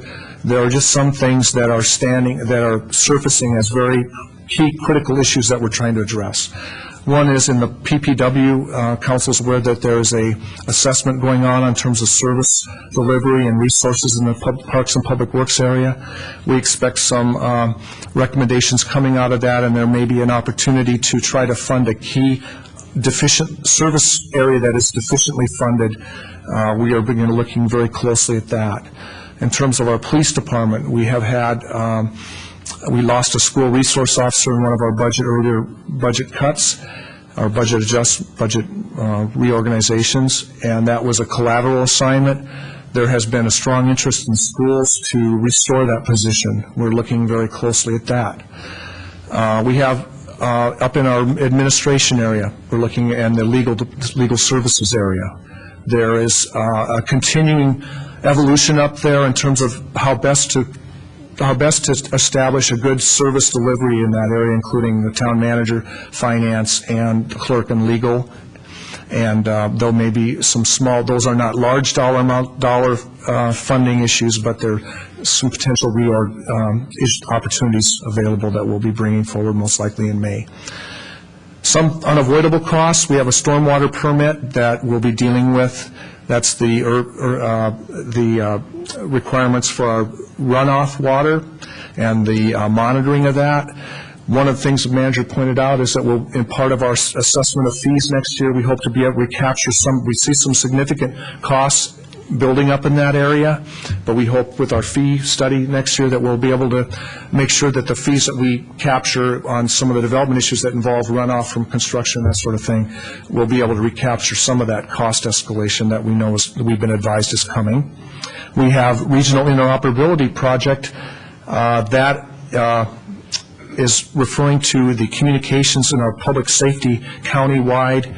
There's some opportunity for some federal grants and state grants, and that we'll be taking availing ourselves of all outside funding sources we can, but we do know that a lot of the initial seed money will be required from the town and some ongoing maintenance, and so there's going to be a financial impact, but this is a key critical issue in terms of our emergency response and all the and participating countywide with all of those demands will require some funding. We have a community grants and needs opportunity that as we look at that area, there's going to be some potential for some funding there. And last but not least, we need to build into our CIP a library project. We do not, at this point in time, have an authorized project for the library yet in the CIP. We had a funding plan conceptually approved, but we do not actually have a project in the library, in the capital improvement plan. So that's something you would maybe see coming forward as part of our CIP development. That ends my presentation, and I'd be glad to entertain questions regarding the 0809 status quo budget or the manager. Thank you, Mr. Conway. Mr. Wasserman.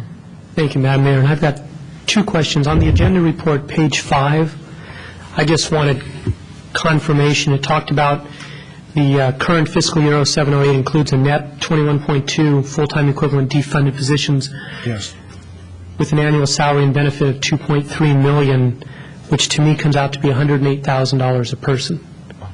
So that's actually the total cost average of those 21 people currently defunded, $108,000. Salaries and benefits. That's a full costing. Okay, that was question number 1. Question number 2, Madam Mayor, if I may.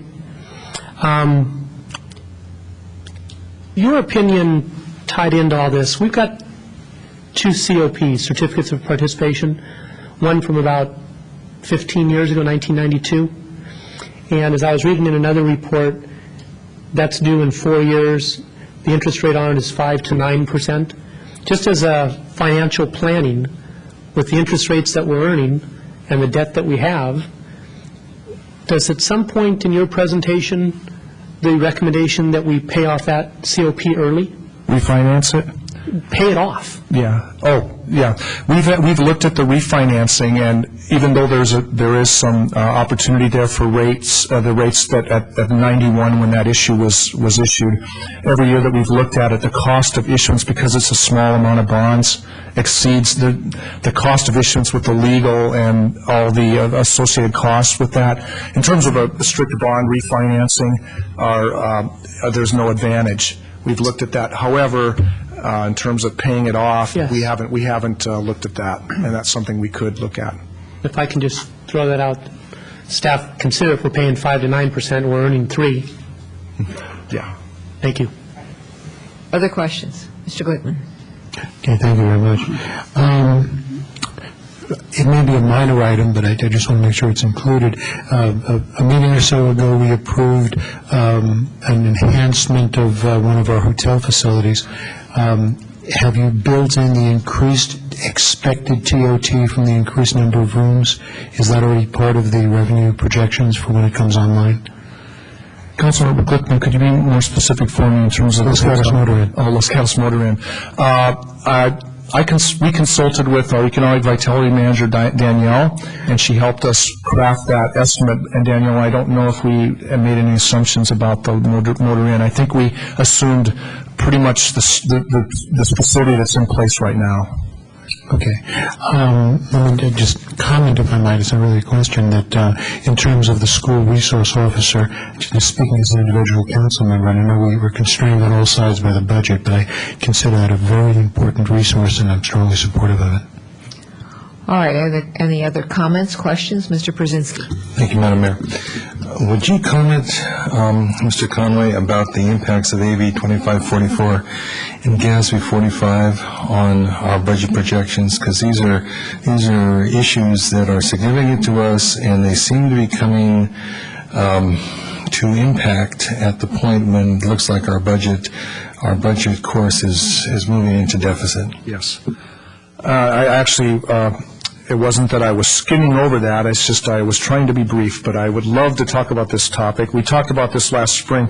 GASB 45 is taking pension accounting principles and moving them into the area of post-retiree medical benefits. Right now, the town provides for some reimbursement of the retirees' share of monthly medical premiums. That current average was approximately 41% on average, 60% retiree, 40% on the town. The budget for that on a cash basis was around $200,000 a year, paid for out of our non-departmental program. It was in terms of percentage less than 1% of our town general fund budget. It wasn't significant. We've had two things have occurred. Last year, in 2007, the California legislature passed AB 2544, which changed the formula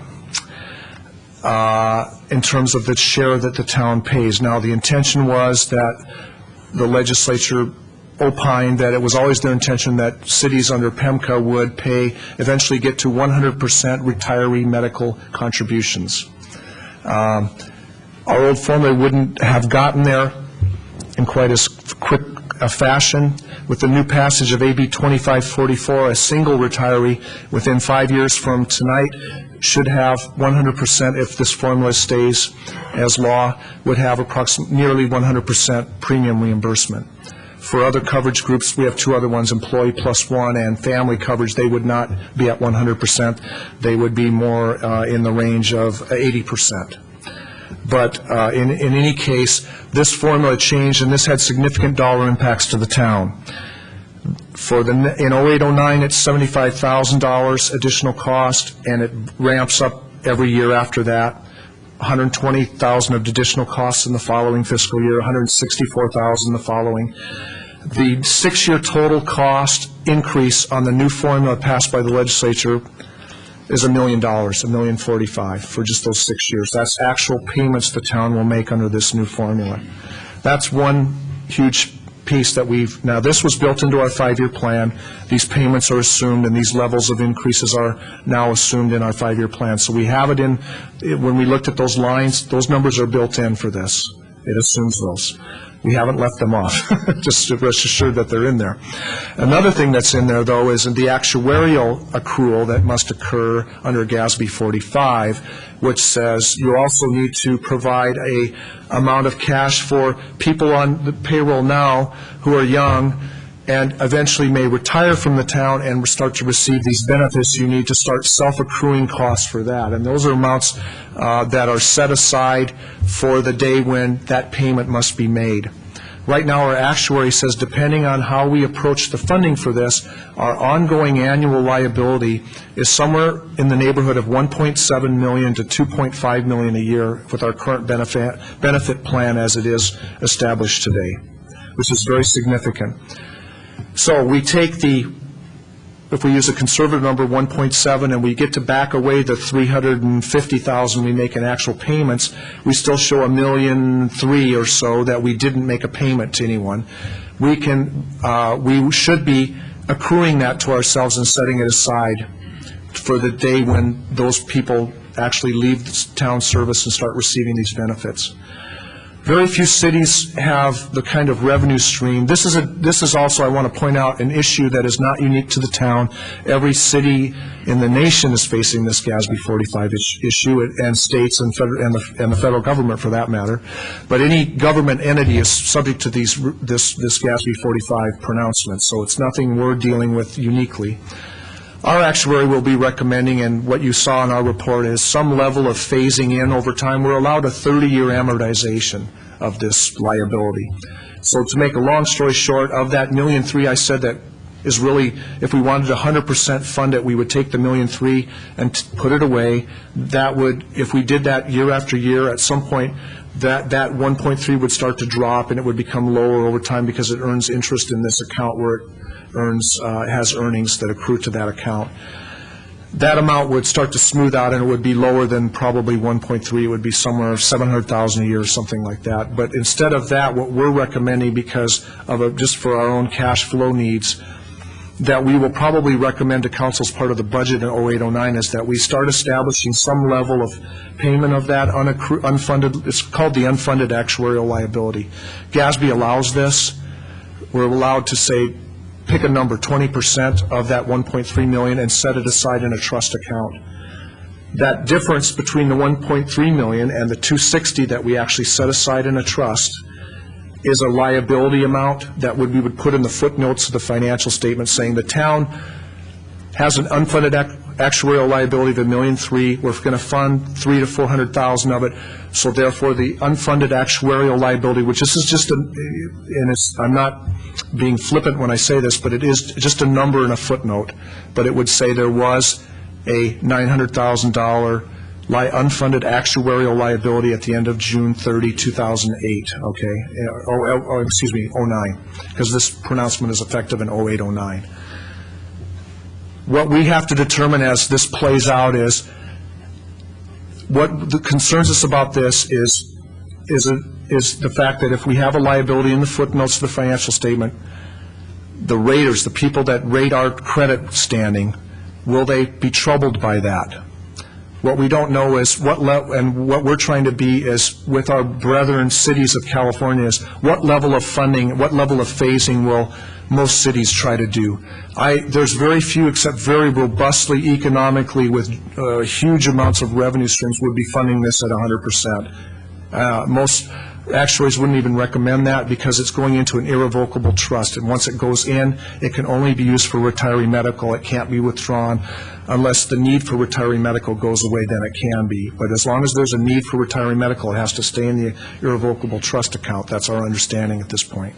So there'll be some level of phasing that's going to occur. What's built in our 5-year plan right now is initial amount in 08-09 of $400,000, which would approximate about a 30 to 40% phase-in of that unfunded accrued liability, and then ramping that up over time over 10 years. That's the initial, we discussed that here.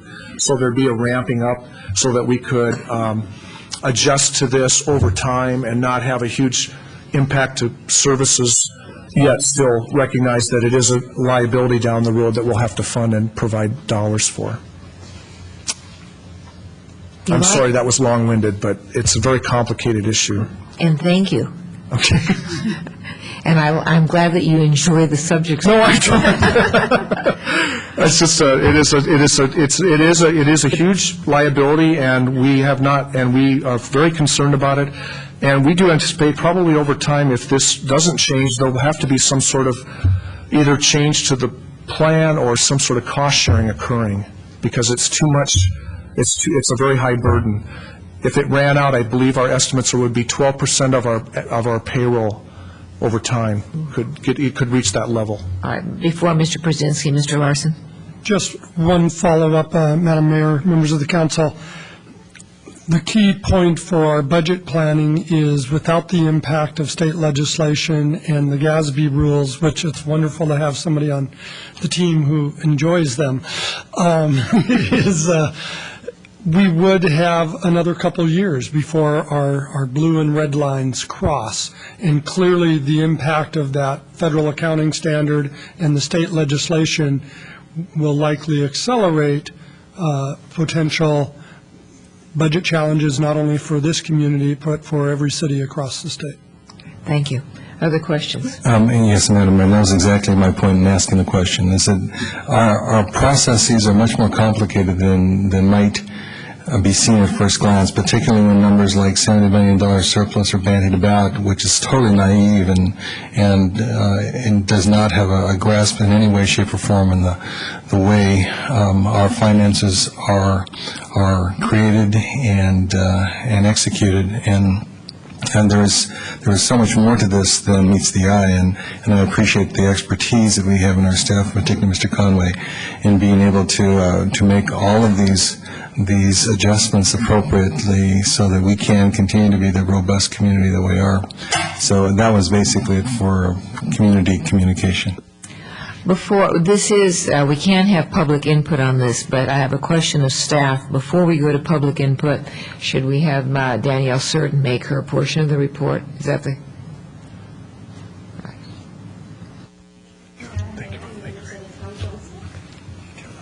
Can you hear me? Okay, sorry. Good evening, Madam Mayor and members of the Town Council. Thanks for having me tonight. The report I'm going to discuss is going to give you a brief background of the Economic Vitality Program, highlights on our outreach efforts, and a general summary of the current commercial vacancy climate. The Economic Vitality Program was initiated back in July 2002 by Town Council to help implement general plan policies while enhancing and maintaining the fiscal stability of the town. The role of the Economic Vitality Manager is to focus on supporting and retaining the existing business base, guiding incoming businesses through the application process, and building relationships with property owners and commercial real estate professionals to strengthen and diversify the town's economic base. The Economic Vitality Program encompasses all commercial districts throughout the town, which includes our office and research and development sectors, the Downtown Central Business District, Los Gatos Boulevard, and our 4 neighborhood centers that outline the community. On to outreach highlights. The town has taken a number of business attraction and expansion activities to enhance economic vitality townwide. First is the ongoing development and maintenance of the town's available lease component, where we showcase all of our commercial properties in town, zoning, and property owner contact information. The creation of a downtown commercial real estate comp sheet, which provided property owners, incoming business owners, and existing business owners with a range of lease rates to assist them in upcoming lease negotiations and just understanding the ranges of any given commercial district in town. Partnering with the Silicon Valley Economic Development Alliance also occurred this year, where we worked on a regional and national promotion of our available properties in town through their search engine called Silicon Valley Prospector. So we've been garnering a lot of regional support through partnering in this Economic Development Alliance. This year, the mayor and town manager will also be initiating a new business ombudsman outreach program to meet with some of the town's largest employers, sales tax producers, vulnerable industries, and up-and-comers in the office and R&D sectors. So that will be initiated, and we're actually in the process of scheduling those meetings. And then lastly, just to touch on, for the outreach highlights, the promotional efforts, which include year-round web promotion of the town's Shop Local program, annual coordination of the summer and holiday town marketing programs, and then we also had a direct mailer that went out to every resident in Los Gatos encouraging them to shop local in 2008, which was our Discovery Map. The Discovery Map was a collection of businesses in town that highlights restaurants, retail, local wineries, and really just encourages general tourism to the area. And then lastly, just to touch on the commercial vacancy snapshot, which is attachment A. The state of the national economy is presenting some challenging outlooks for the mortgage and real estate industry. Los Gatos commercial districts have experienced some small but noticeable vacancy increases in our office uses, but have maintained relatively low vacancy rates in retail. Our office and R&D sectors have a strong occupancy rate at 85% and are currently trending with about a 15% vacancy rate.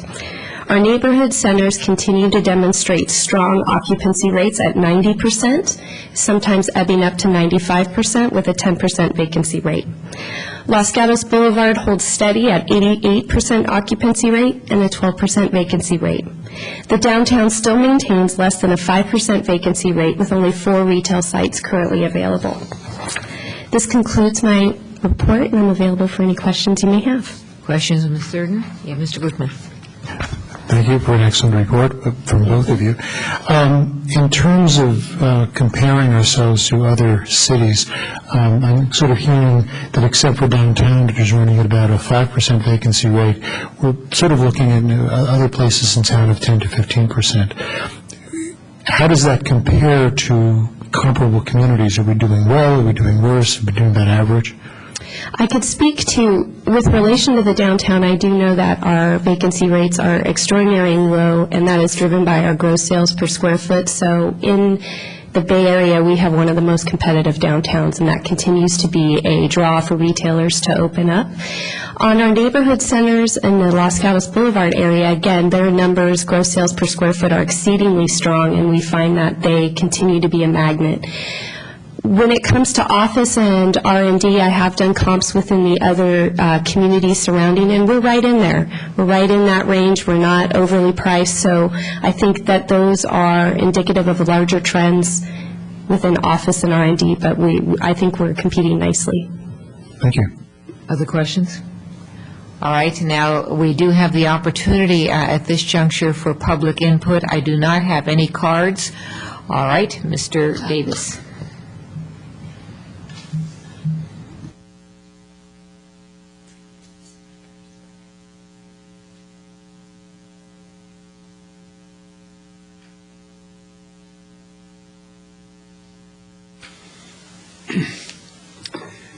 Well, am I overjoyed to hear about the 1.3 million upward, anticipated for the fiscal year. Add that to the 3.5 or 4 million from the interest on $75 million of the investment portfolio. By the time the fiscal year is over, we will have, 4 to 5 million uncommitted. And I say to you, how could you have possibly denied the kids of this community a skateboard park for a mere $600,000? The social advantages of providing recreation for kids on skateboards has got to be worth $600,000, particularly when you have a pot so full of money you can't stand it. And I'm telling you, what I see is the cheapest well-to-do community west of the Mississippi in Los Gatos. So think about it and do something about it, please. Thank you. Seeing no one coming forward and having no cards, in fact, seeing no one at all, I will close the public portion of this and look to the council. Mr. Wasserman. Thank you. I just wanted to point out a couple of things to our viewing audience who do not have access to our wonderful staff report and mid-year budget analysis and all the rest of the number crunching that you've done. A couple of things I highlighted just as I look forward, as I look ahead to the years ahead.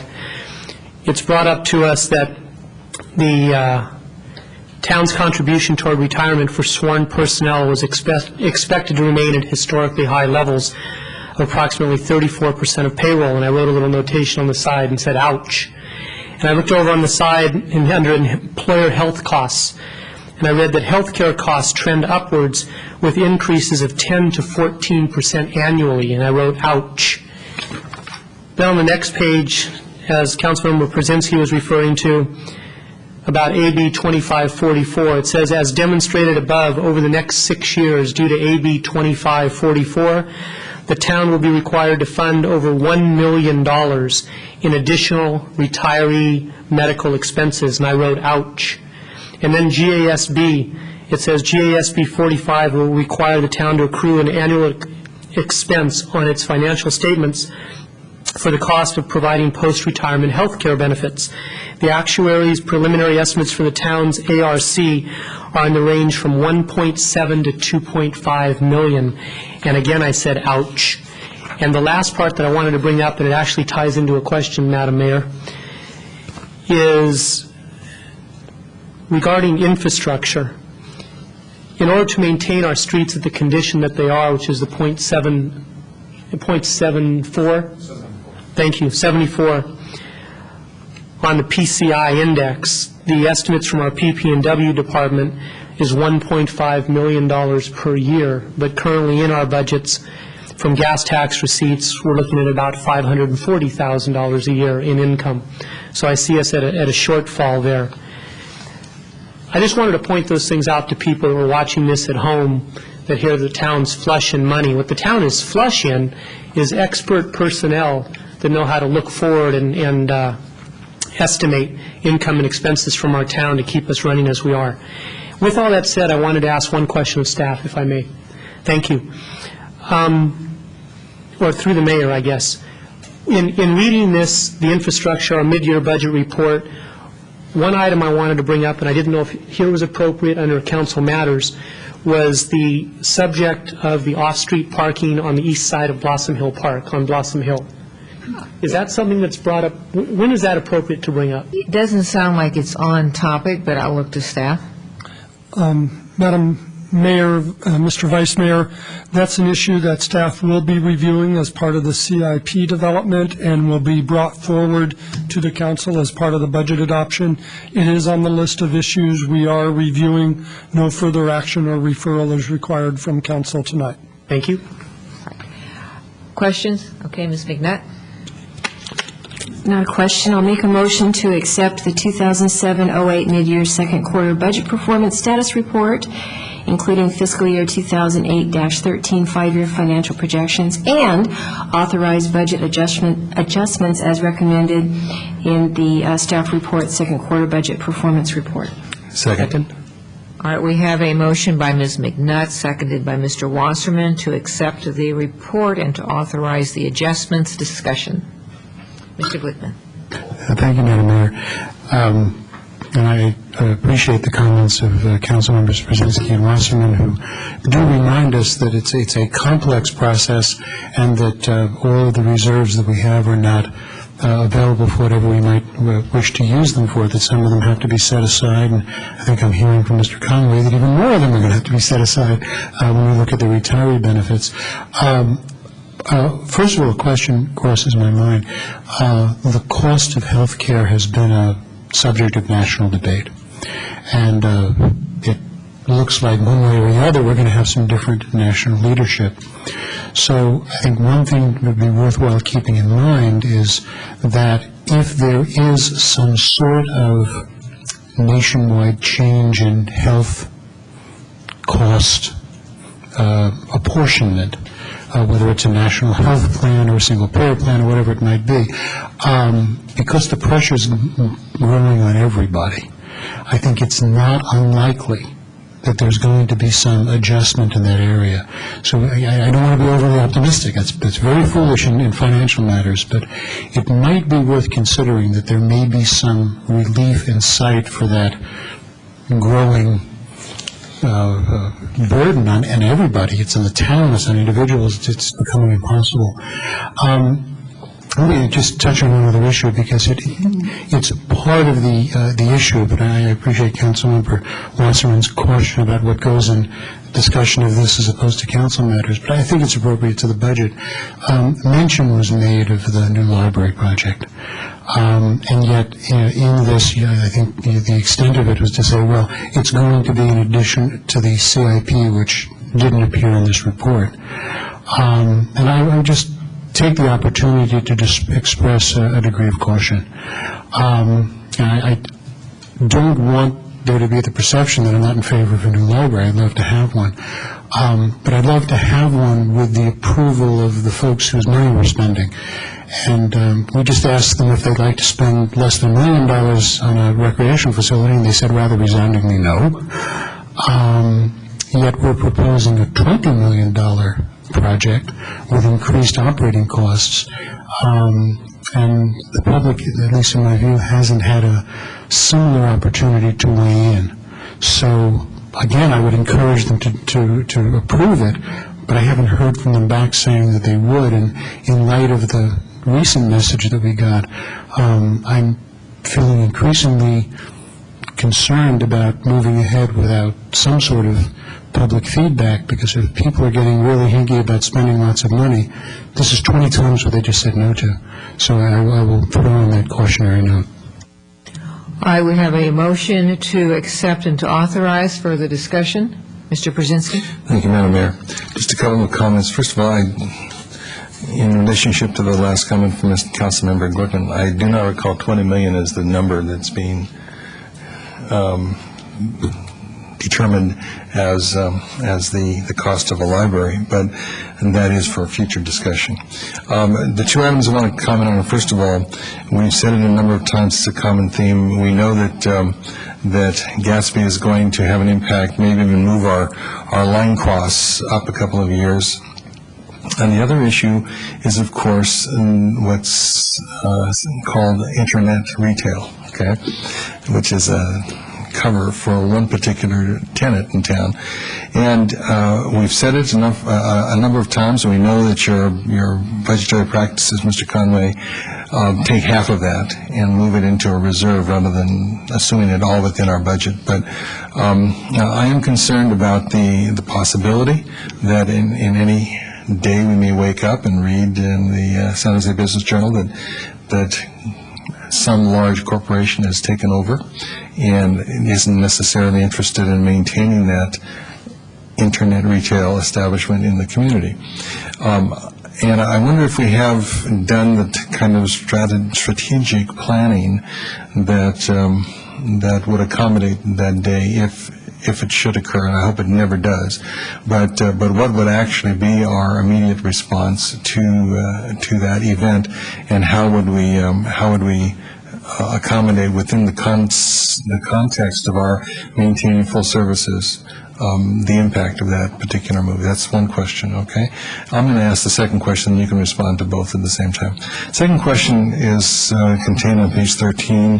Mr. Wasserman referred to the infrastructure issue and the $1.5 million that's required just to maintain our 74 CPI and PCI. Yes, my dyslexia kicked in there for a second.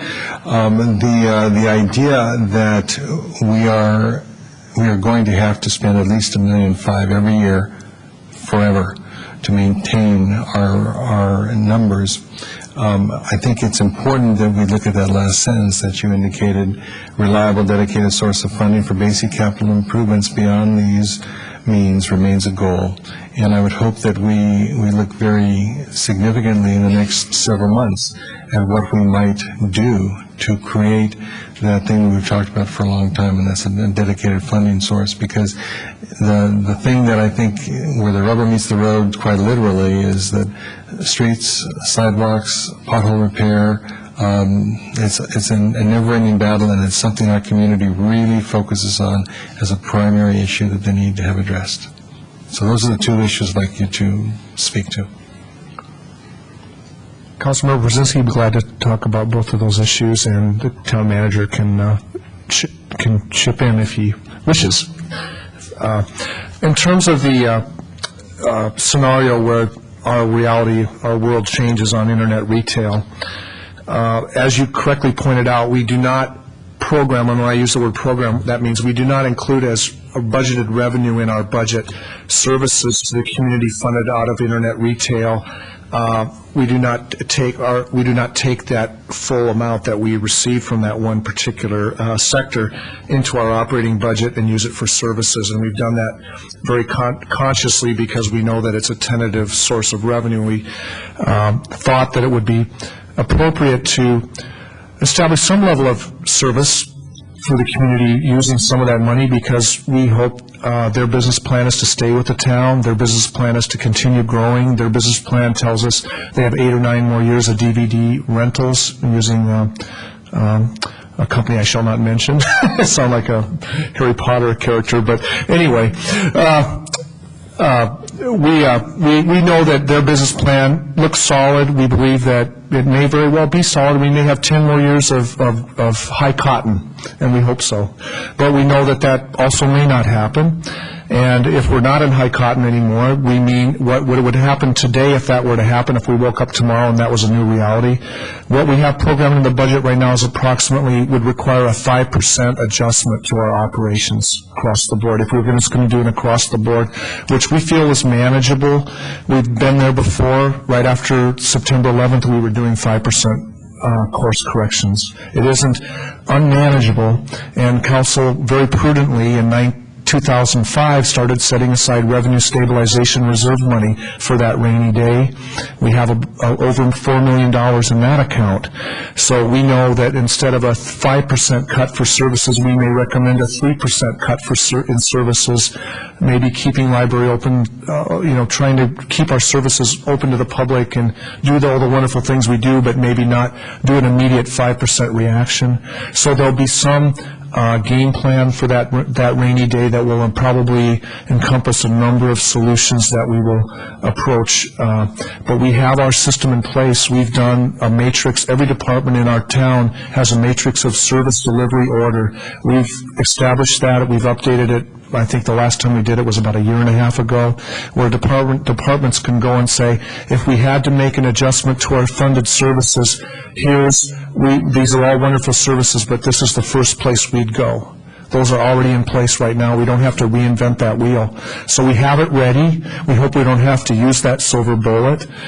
The other good piece of good news we know, getting out of the sales revenue side, is as we look at perhaps a new retirement plan that council we may be approving shortly, there may be opportunities for further adjustments to our organizational structure that may occur out of retirements.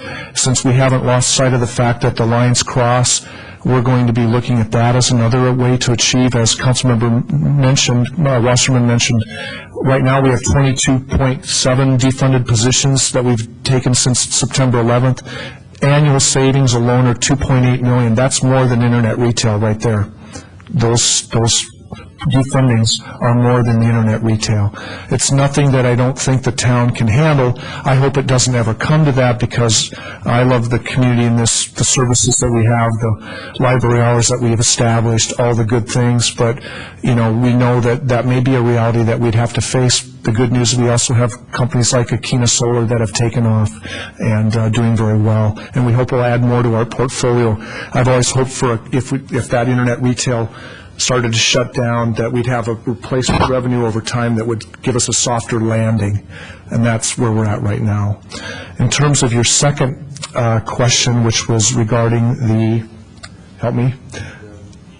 Dedicated revenue source. Dedicated revenue. I'm pleased to report that in this, when we mentioned on that page on the report of the $550,000, that's our gas tax revenue stream. That's our only dedicated transportation revenue, but we have new revenues coming in that are mentioned here, Prop 1B and Prop. There's two proposition state ballots that provide some transportation funding for the future that we can use towards local projects that will be receiving some ongoing funding. And because of our year-end, I think our conservative budgeting approaches and some of the defundings we've done, we've established over $4 million in our reserve for future capital and special projects. And our current CIP over the next 5 years has funded an additional $650,000 of street repair out of that designated reserve. So now the 550 plus the 650, we're at 1.1 million. So we've closed our gap. We're still not there yet, though, but we're making progress in that. But I do agree with Councilmember Brzezinski that carving out a reliable revenue stream out of our budget for just the infrastructure is another goal among many competing goals we have to try to address that. But we're making good progress. Thank you. Thank you again. Further discussion? All right. I think I still have a motion pending, I believe. All right. All in favor? Aye. Opposed? Passes unanimously. Mayor, as a conclusion to this item, I just wanted to acknowledge the budget core team led by Pamela Jacobs, and the finance department led by Steve Conway, and all the department heads who are here with us tonight, who, working with their analysts, have been preparing both the mid-year budget review and the proposed budget information for your consideration. So, Thank you, and thank all of them. All right, we had two items pulled from the consent calendar. We'll begin with item number 3, which is to accept the, Excuse me, do you need a motion to accept the Economic Vitality Report? Item 13B? And if so, I just made it. doesn't hurt. My recommendation is that you go ahead and take the motion, get a second, and act on it. Second. I actually thought it was included, but all right. A motion by Ms. McNutt to authorize to accept the, let's see. Economic Vitality. Economic Vitality, all right, is there a second? Yes, I did. All right, Mr. Glickman, discussion? All in favor? Aye. Aye. Opposed? Passes unanimously. Thank you. All right, agenda item 3, accept the treasurer's report for the month of December 2007. That item has been pulled by Citizen Ray. I'm ready. How about a smile? I want to smile, Madam Mayor. All right, maybe it's late. Okay.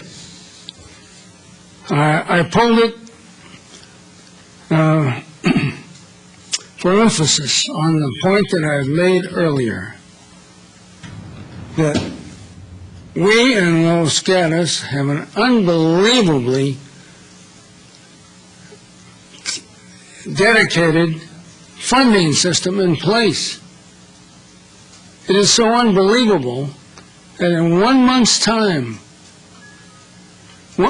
the time from 30 days from end of November till the end of December, our investment portfolio grew by $4 million. And if we hadn't taken out $3 million to buy the police station, it would be $7 million now more than the other amount. It is unbelievable the amount of money that is being channeled into the coffers of Los Gatos. It's kind of a Fort Knox situation, in my estimation. And I'm sick and tired of hearing about this nonsense about what are we going to do if Netflix goes under. Blows my mind. The income is just over $1 million a year. And our investment portfolio grows by 7-8 million a year at the present rate. So it's just nonsense from you people. Nonsense. I'm getting sick of it. Wasserman does that wringing his hands routine, worrying about Netflix. Netflix is going to do this. Netflix is going to do that. Give me a break. We got so much money we can't stand it. Thank you. Going to number 9. I want to bring to your attention. I'm actually going to do 9 separately, so you'll have another time up. Oh, sure. Happy to oblige. All right, we are on agenda item 3, closing the public testimony, looking to the council.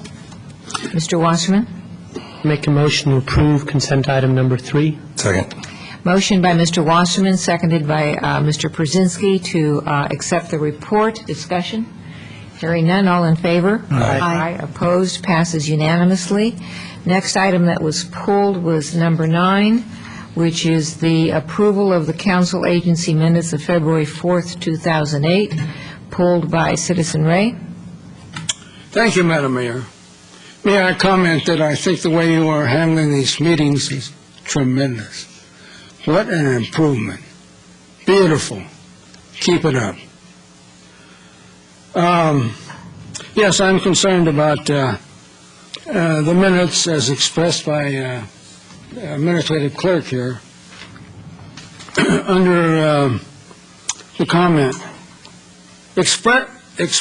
Mr. Davis expressed concerns about the copying of petitions by the clerk department. Can you believe what a nonsensical statement that is compared to what I said, the testimony that I gave you, the evidence that I presented? This is a total, dishonest, deceitful, unbelievably stupid minute, okay? And what I said was, the administrative clerk copied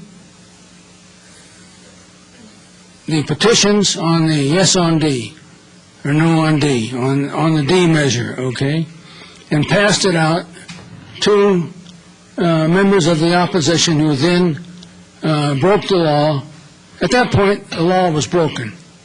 And then the law was again broken when the opposition tried to intimidate by phones some of the petition signers, okay? So, I said, if our right to vote is not kept a secret, democracy dies right on the spot. It will die. So, I want that in the minutes, because we are at risk because of, the question is, was there complicity? And was there scheming and conniving by superiors with this woman? Was there? I want to know, and I want the DA to find out. This issue is not going to go away until we have a complete and honest move to get the justice on this matter. We have a person who confessed to the crime, all right? She has confessed, and she uses the excuse, I didn't know. Well, what happened to the old-fashioned statement of law that ignorance of the law is no excuse? What happened? Ridiculous. Thank you. Thank you. All right, seeing no one else, we'll close the public portion of the testimony and look to the, Mr. Brzezinski. Oh, I'm sorry, Mr. Larson? I recommend the minutes as presented to the council. Thank you. Mr. Brzezinski? Yeah, I think this can't stand. First of all, the paranoid innuendo that Davis just promoted is absolutely false. I find it reprehensible that he would state that there's a crime committed, and and I hope that our viewing public understands that this is one man's opinion, and it's not an opinion that is valid as far as I'm concerned. With that, I'll make the motion to accept the minutes as stated. Second. Motion by Mr. Brzezinski, seconded by Mr. Wasserman. Discussion? Seeing none, all in favor? Aye. Opposed? Passes unanimously. Sure. Next item, council matters, and I will take my own prerogative. I have a question of staff. By way of background, when we considered the police building, it came with an approval recommendation from the Planning Commission, but the Planning Commission asked us to consider either LEED certification, or if we didn't do that, to do a LEEDs analysis. And we never made that a condition of approval. So my question for staff is there some way that we, being the council and the commission, can get that information back to ourselves in some form without it being a condition of approval? Madam Mayor, members of the council, staff did reference the Planning Commission's recommendation in the staff report and committed to do a application of the LEED standards to the proposed project, and we can bring that forward to council as a standalone item. If the council wishes to elevate that to a condition of the project, we could either bring back reconsideration of that item, or we could look at the upcoming contract standards that are coming to council to provide additional staff comment on application of the LEED, on self-application of the LEED standards, not independent third-party ascertainment of those standards. All right, for this council person, a standalone analysis, self-analysis would be acceptable. All right, other council matters? Mr. Glickman. Just for clarification, because there seems to be some confusion with the comments made by Mr. Davis and the comments made by some of the council members. Could the town attorney comment, please? The matter had been referred to the district attorney. The district attorney has not given us their report back yet, so I would prefer not to comment at this time, though I will say that I have never heard the clerk administrator confess to a crime. I think that's a gross exaggeration. And the provisions of the Elections Code and the Government Code in the Public Records Act at issue require that there be intent to misuse those documents, and that would be the matter that's under investigation. I'm confident that the investigation will result in a exoneration. Mr. Corp, thank you. I would just ask the staff and the council in manager matters, in council matters, to have the questions go through the mayor, and then we will present them. I will present them to staff. Any other Mr. Wasserman? Thank you. I wanted to agree with what you said about our own LEED certification. I think that was important to recognize what the Planning Commission offered, and I think the suggestion you made, I'm in agreement with that. I don't know if you were looking for council consensus or what on that, but I'm with you on that. All right, thank you. And as I understood what staff was saying, they are going to bring it back as a standalone item. No? Then maybe I think the standing action from the council is that staff will apply the LEED standards and do a self-application of those standards on the police building and report that back to the council at that time. All right. Separate action would be to bring it back to the council to elevation as a condition of the project. I feel the direction to staff is obvious by the council approval of the staff report at the last meeting, and we will do that self-assessment according to the LEED standards and bring that to the council for review at some future action item on the police building. Thank you. That's fine. Mr. Wasserman? Thank you. I wanted to report on the Santa Clara County Water Commission, if that's all right with you. I wanted to report, I sit on the Water Commission for the council, and I wanted to report that through January 31st, our county reservoirs are running ahead of pace as far as the annual averages.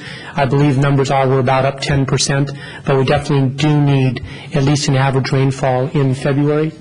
But with that, all the rain that we received in January, the reserves, the reservoirs everywhere, we're doing very, very well, and we're hoping to avoid having to do any restriction of water usage. Thank you. Anybody else? Seeing no one. Manager matters? Two brief items, Madam Mayor, members of the council. One is reporting back on an item raised at the last council meeting. It was reported by Councilman Glickman and then by myself about work that was being pursued on Wedgewood Way. I just wanted to provide additional information to the council. First, staff meeting with the city, town attorney, and others is proceeding on the Wedgewood Way road improvement from Wimbledon to Mulberry. That is an existing CIP project, and there is tentative concurrence with the adjacent property owner for improvements as specified in the existing CIP. Staff has previously considered projects for Wedgewood Road beyond Mulberry to Granada Way, I believe it is, involving the sharp curve with the unprotected walkways for youth that potentially are walking to school. We have had that as a long-standing potential project. We have had discussions on that project with both the Water District as well as with VTA. So far, no funding has been provided. We are continuing to seek funding from both of those sources, and we will provide additional information to the council on both planning efforts for that project next fiscal year, as well as funding opportunities, and seek council involvement through Water District and VTA in support of funding for those projects. I will highlight that the portion of Wedgewood Road in question beyond Mulberry is actually on Water District land and is not municipal right-of-way. All right, thank you. Thanks, staff. Thanks, council. Meeting's adjourned.